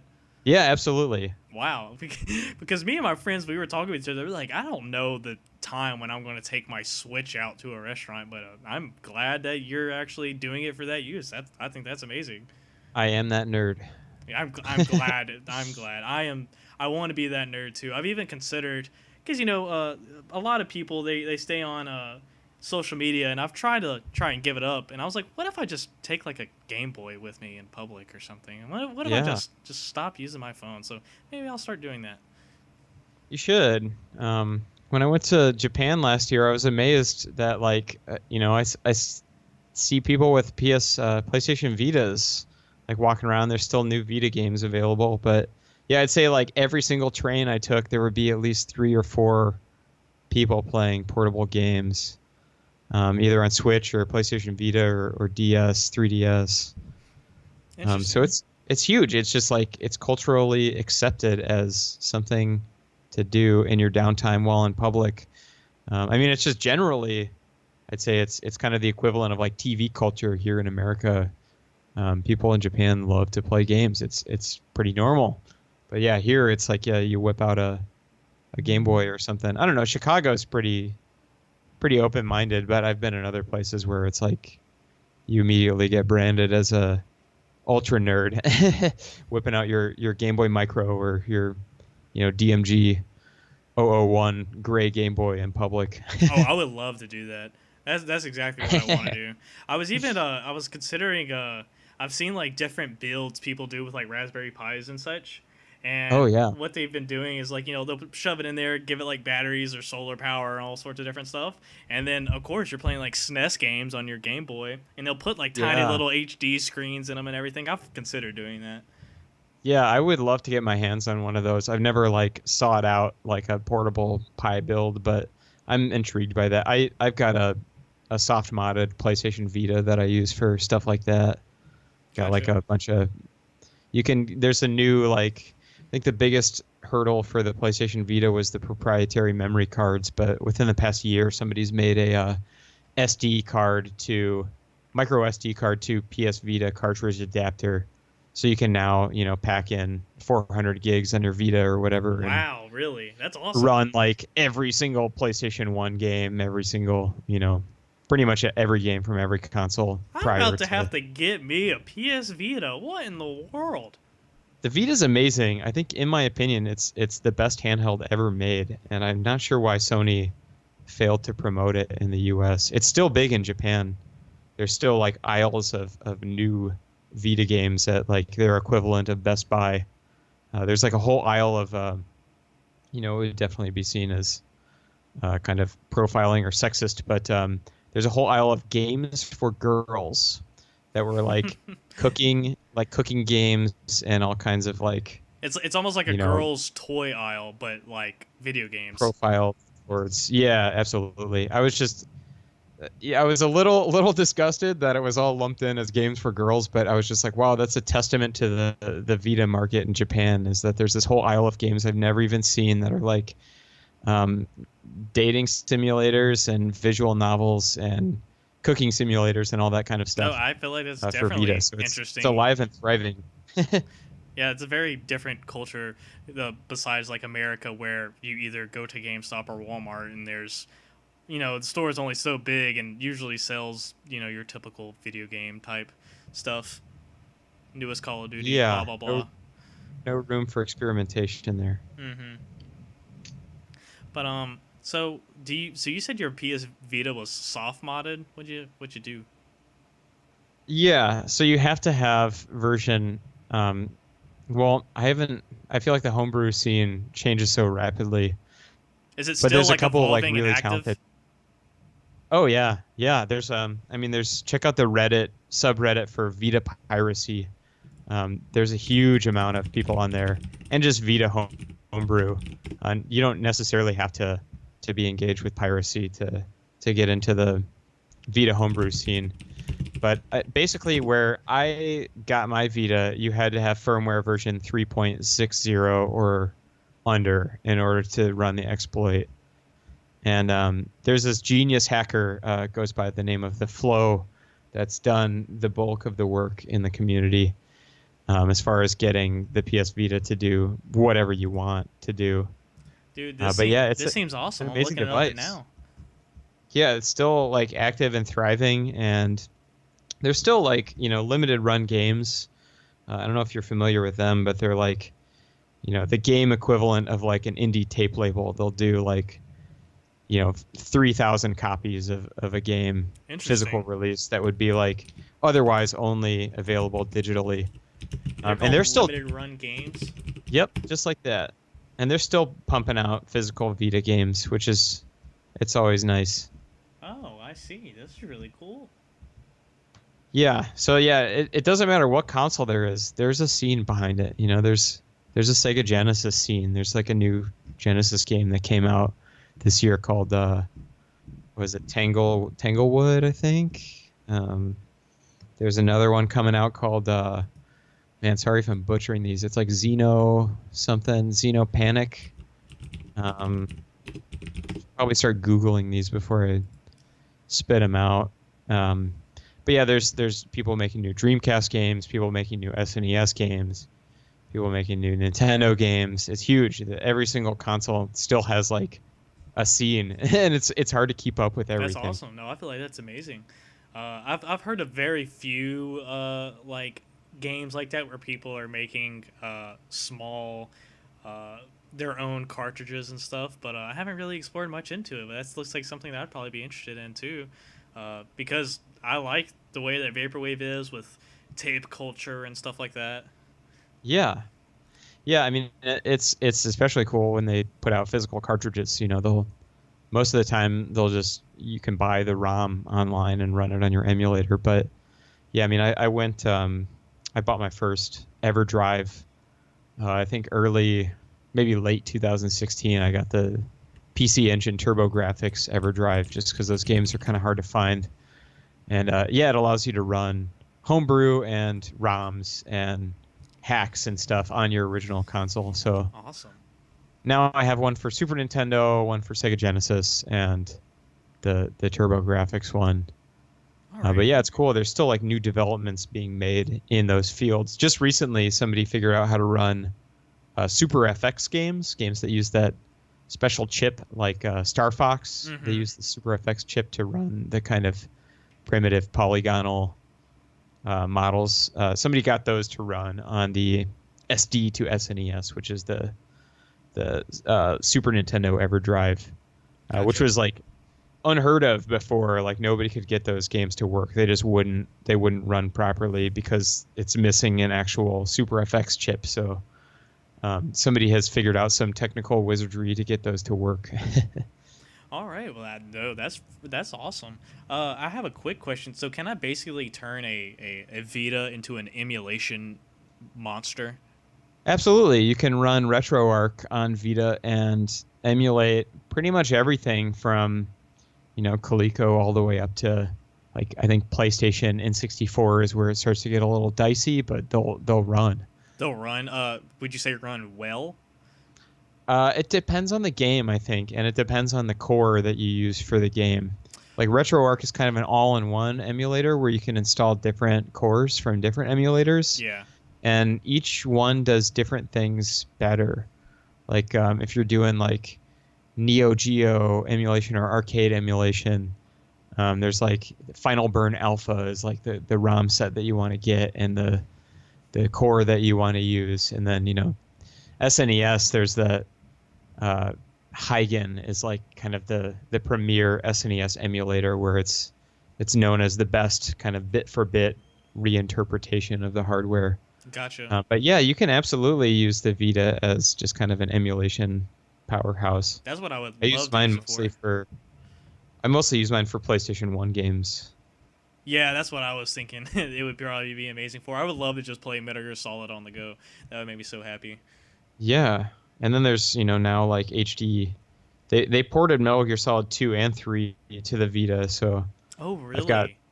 Wow. Yeah, I've got almost all of them on my Vita, which it's really fun just to like boot up. If you got a plane ride or something. I almost beat Symphony of the Night on my plane ride to Japan. Not quite.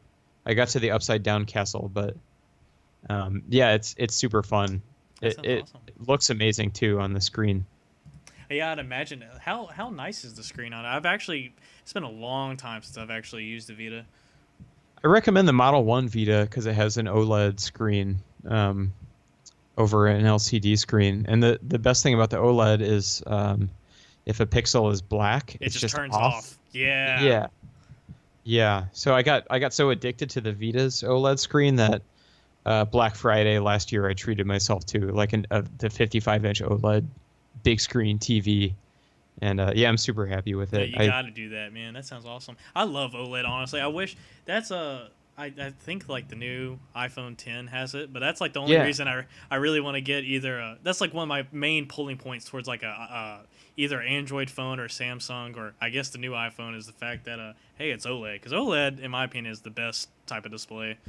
It's hard to go back. I mean, plasma screens to me looked awesome. Like they looked superior to LCD screens, but now that I've kind of been indoctrinated to the church of OLED, I don't think that. I don't know. I try not to be, but I've kind of become snobbish about like video quality and stuff. And it's every now and then, like a lot of the arcade bars in like Tokyo and Osaka, they use like old computer monitors, like old LCD monitors, just as space savers, and because they're cheap for their game systems. So seeing like a Super Nintendo hooked up composite to like an old flat screen LCD, it looks like absolute garbage. I cannot deal with that. Like there would be like I had summer school kids at the high school I worked at, and they'd be playing Smash with analog hooked up to the HD TV. I'm like, oh my goodness, what are y'all doing? I was like, hold on, let me go get the CRT. I'll be right back. Yeah, I mean, at least the CRT's got a comb filter in it, so it's gonna like make the composite look a little bit better. Yeah, exactly, and not have stupid amounts of lag too. Right. I'm gonna peg this plug this gaming channel on YouTube called My Life in Gaming. Huge shout out to them. They've gotten me to spend like thousands of dollars on video game cables and equipment and scalers and stuff. They've got this RGB masterclass series where they kind of break down how to get the best picture quality out of all your systems. That's awesome. Become like the best substitute for any kind of addiction that you can imagine, because you're just kind of constantly building your setup. And now I've spent more than I ever thought that I would have on game stuff, but now I'm super happy with my setup, and I've got all my consoles running through RGB SCART cables, which is we never got in America. You know, we've been suffering through composite until HDMI, basically. I mean, I know some people embraced the component, you know, red, green, blue plugs, but Yeah. I didn't know that many people that ever had like TVs that used component. I know you can use that with the Wii and play, you know, Melee on that, and it looks better than the GameCube through composite cables. But yeah, I've just kind of gone nuts with cables and bought like really nice custom-made European SCART cables for all my systems, and they run RGB. And my latest addiction has been like PVMs. What are those? They're like PVMs, kind of Sony's brand name for pro video monitors. They're basically broadcast monitors that were meant to be on all the time and display an RGB color for like TV stations and stuff. Gotcha.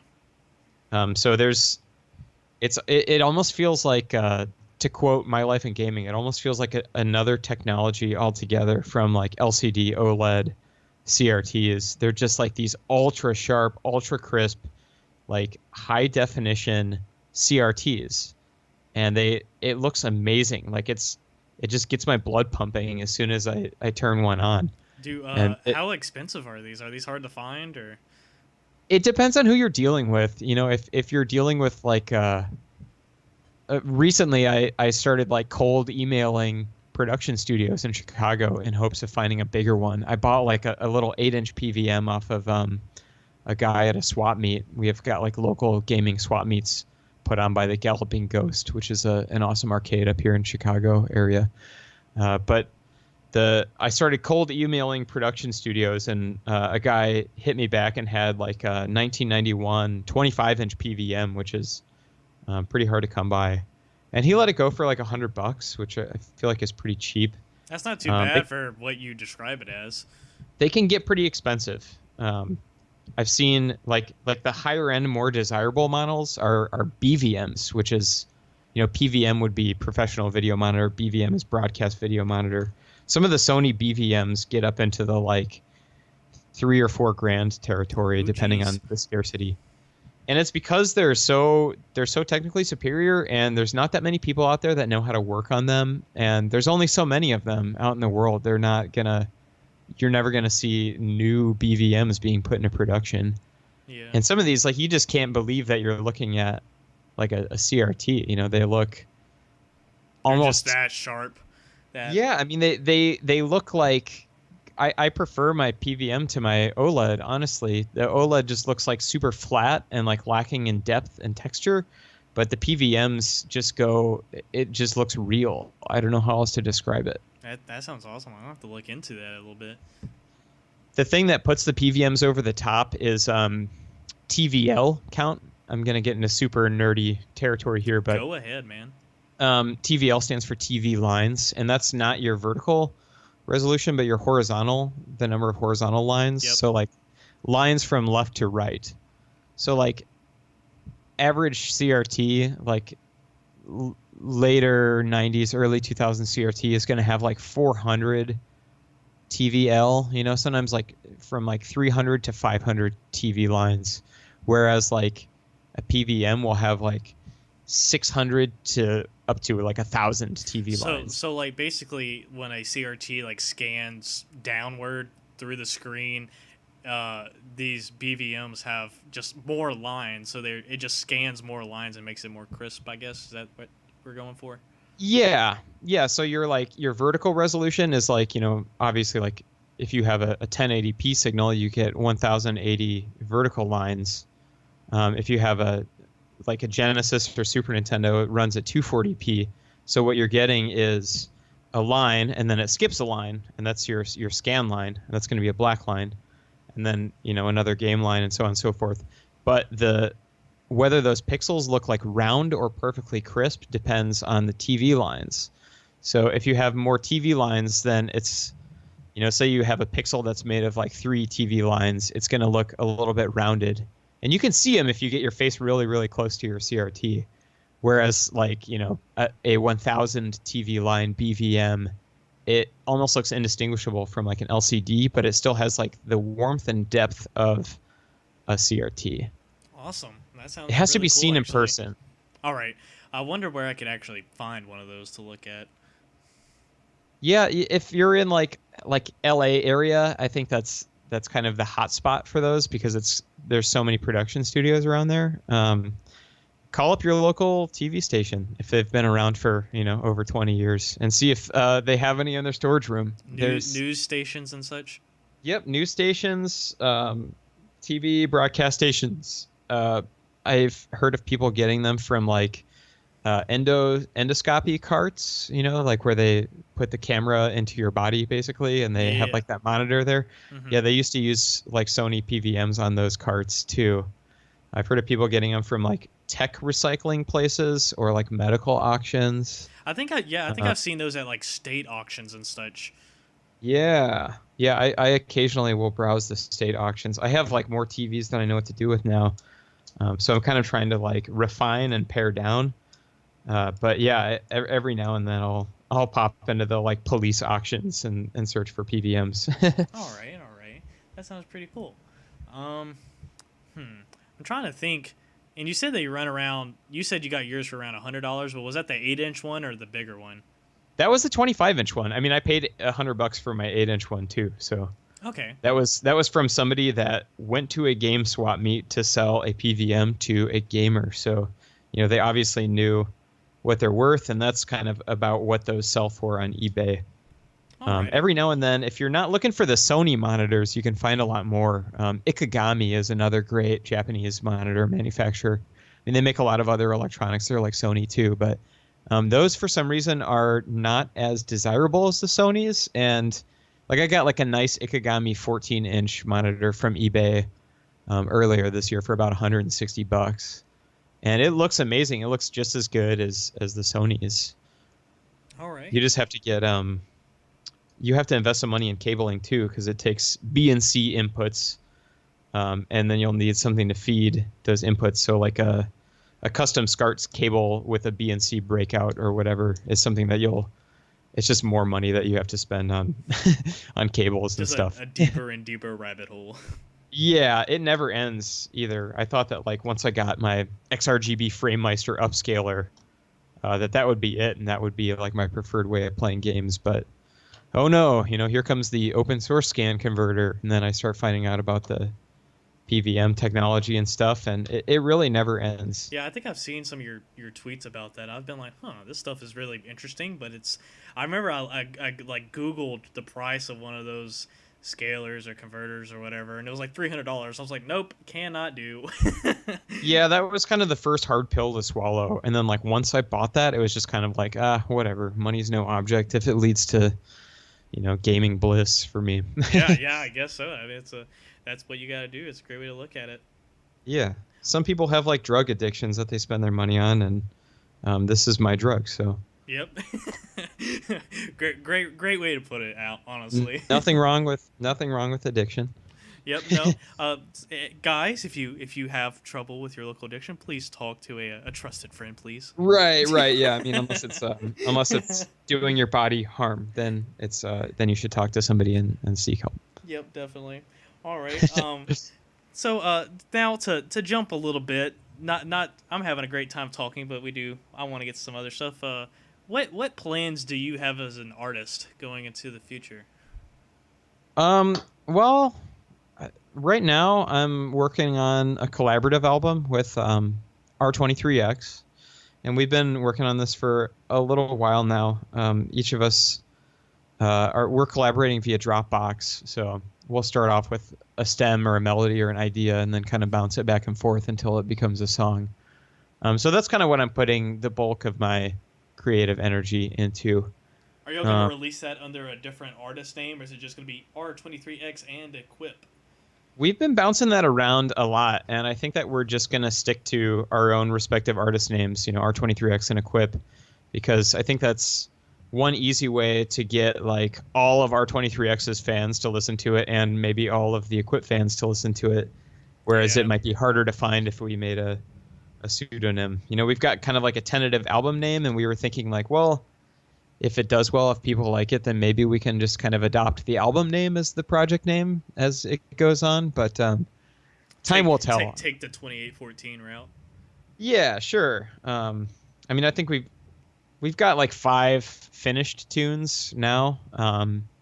He's coming to visit me in a couple weeks. Actually, he's Mark works for the Yeti, and the Yeti is doing the Yeti is the label that released Synthetic Core 88. Mm-hmm. But yeah, they're doing like an open house kind of thing, and yeah, Mark's flying in for that, and I took a couple days off work. He's crashing at my house, so we're just gonna game out and try to work on the album in person for 3 or 4 days, which will be really fun. I haven't really had that much of a tactile collaboration experience with anybody yet, so this will be really interesting to work on music in the same room after we've been kind of sending files back and forth. That sounds really exciting to me, being a fan of both of y'all, and I'm really happy that you'll actually get to meet each other and collaborate in that way. That's certainly something interesting, knowing that this genre is mostly internet based. Yeah, absolutely. Yeah, Mark is just the nicest guy ever. He's I felt like after we had met in 2016 that like he was somebody that I had known for much longer, and yeah, we've gotten to hang out a couple times now. He's been to Chicago, and when I went to Tokyo, our layover was in Vancouver, where Mark stays. So we got to stay overnight at Mark's house before we flew to Japan. So I got to see his neck of the woods too, and I would also just love to go visit Vancouver for, a week or so, and maybe try to work on some tunes with R23X. Yeah, but yeah, that's amazing. kind of that's the bulk of what I'm working on now. All right, that sounds awesome. I really see y'all two just stand out in my mind as the two video game thematic type artists, and I think y'all both do it very well. Well, thank you. Now. Yeah, when I was sorry. No, you can go ahead. When I was making the Equip record, when I was doing the first Equip record, the Palace in the Sky, I found out about R23X, and I actually was worried that maybe he would think that I was like ripping him off or something.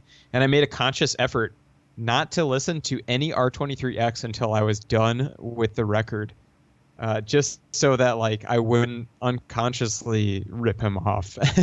And I told him that, and he would just kind of laugh. He was like, "Yeah, I wouldn't have thought that at all." And no, I feel like y'all both have very distinct and unique styles, and I'm honestly really excited to see what that collaboration is going to be like, because he has a much more trap-focused, glitchy-focused type sound, and yours is much more, not to say that his isn't dreamy, but yours is much more dreamier, much flowier. So I'm really excited to see where that goes. Different sides of the spectrum. Mm-hmm. Have you heard any of his... I mean, he's like a legit composer. He's done film scores and stuff. Oh, really? I would highly recommend checking out his stuff as Mark Junker, because I feel like was what inspired me to kind of start this collaborative process. And our stuff now is sounding more and more like more symphonic than even like vaporwave or video game music. And that's definitely in part to his background in composing. That sounds awesome. So yeah, I just found his the Mark Junker SoundCloud page, so I guess I'm gonna have to go explore that a little bit. That sounds awesome. He's absolutely amazing. I think that he's too humble for his own good. Everybody gets imposter syndrome, but like, man, this dude is like capable of more than anybody knows. And it feels like it's just been a pleasure to work with Mark.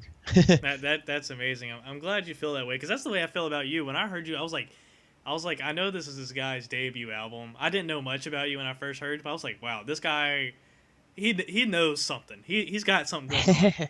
So take that as a good compliment. And compliments to R23X too. I fully believe the same thing. The dude is wild. Yeah, absolutely. All right. Now I would like to ask you one final question. Sure. Where do you see yourself sticking with this vaporwave community, or where do you see this community evolving? or where do you just see the future of all this music heading to?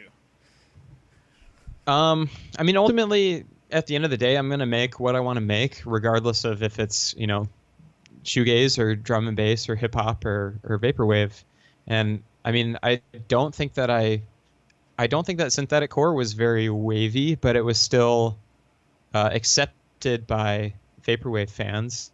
And I think that a lot of just my core being and what I use to make music is just kind of gets down to general MIDI sounds, which is, were used in video game music and commercial music, which is kind of your cross section there. That's vaporwave. It's like overuse of like plasticky kind of general MIDI sounds.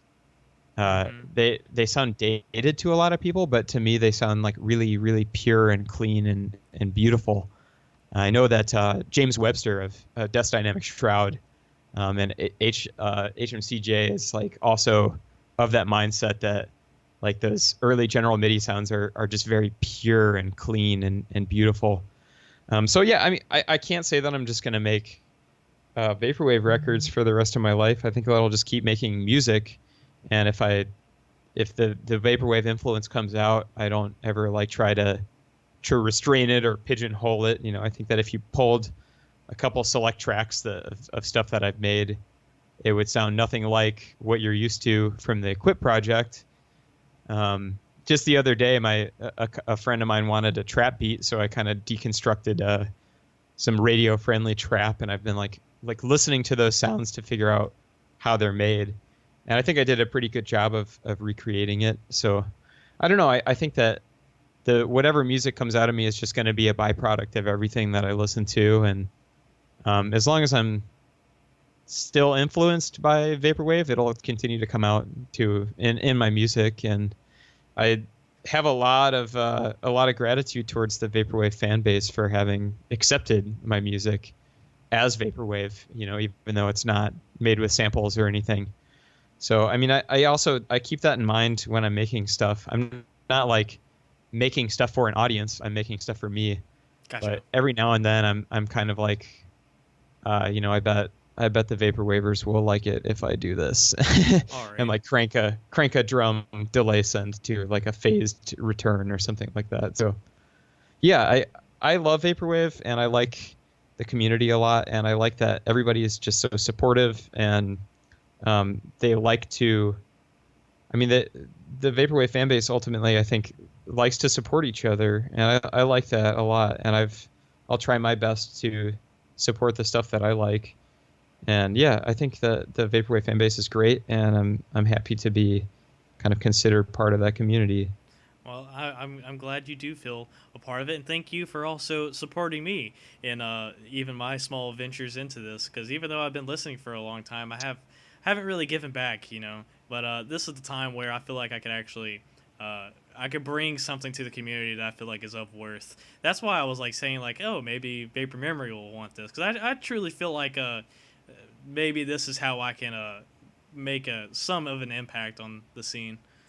Yeah, absolutely, Justin. I think that the show is a great idea, and I think that I'm sure that you can find plenty of people that are willing to talk about. I mean, it's easy to talk about your own music, so I'm sure you'll be able to find plenty of candidates to interview. And yeah, you should reach out to Mark Junker, R23X. I'm sure he'd be happy to talk to you, or James Webster, or any of the other vaporwave producers. Yeah, I think that having a show like this is ultimately good for the community, and there's that whole kind of like anonymous vaporwave scene. And I don't know, at this point, I think I kind of wanted to Equip to be anonymous, but at this point, it's I've played shows and I've done other interviews and stuff, and it's just kind of like, there's no use in trying to hide it anymore. So Gotcha. I'm out in the open, and I think that a lot of other newer vaporwave producers are totally happy with being out in the open, and it kind of humanizes the music, getting to hear the voice behind the creators of your favorite tunes. So yeah, I that's think exactly it's an awesome my idea for this, is just the kind of personalize it. Because while I do love the anonymity of it all, it's at a certain point, I'm like, I want to understand. I want to pick the brains of how we got to this point. You understand? Yeah, George. I've talked with George Clanton about this a lot, and he has said on the record that he thinks that vaporwave should be something that people can be proud of, and I get behind that 100%. I think that it's like there's this weird sort of stigma with some people where they're like embarrassed, No, they don't want to I like. feel the same because the thing is like even though I don't want to admit this as like a sort of thing in the vaporwave community, because like I always felt like it was a personal thing. But when I when I had to go to the show, I was like, yeah, I'm the vaporwave guy, or yeah, I listen to vaporwave, and always felt like that the dirty nerd. I was like, oh, I'm that weird guy. But it is something I wish that I could be like, hey, like this is music I listen to. People be like, wow, that's really interesting, because to some people, there for some reason there is a stigma. They're like, you listen to slow down '80s music. I'm like, well, come on. I mean, at what point does the value of the music just decrease because of just what it is? Yeah, and I mean, at the end of the day, it's like what I was talking about earlier with the Nickelback CD. It's music is music, and if you enjoy it, it should be something that they're proud of. And if you make it, then yeah, you should be proud of it. And I think that vaporwave's very cool, and yeah, I think that there's nothing to be ashamed of. It's a cool new thing, and not everybody understands it, and I think that will change in time. Yeah, I agree. I want to say thank you for coming on to this podcast interview type thing. I'm not necessarily sure how I'm even going to release it yet, but we'll figure it out soon enough. And My pleasure. It's just thank you also for just being an amazing artist and also an amazing supporter of the scene and all that good stuff. Because really, it was a fantastic time to talk to you. I am overjoyed of the conversation we had. I'm truly happy, and I'm sure everybody who listens will too. Yeah. Thanks for having me on, Justin. I mean, I feel like this was just as natural as a conversation that I would have had with any one of my, IRL friends. So, yeah, thanks for bringing the good questions and making some good content. Thank you so much, man. I appreciate it. Well, we'll call it an end to the first interview of the Digital Dream. Thank you for tuning in, everybody. Goodbye.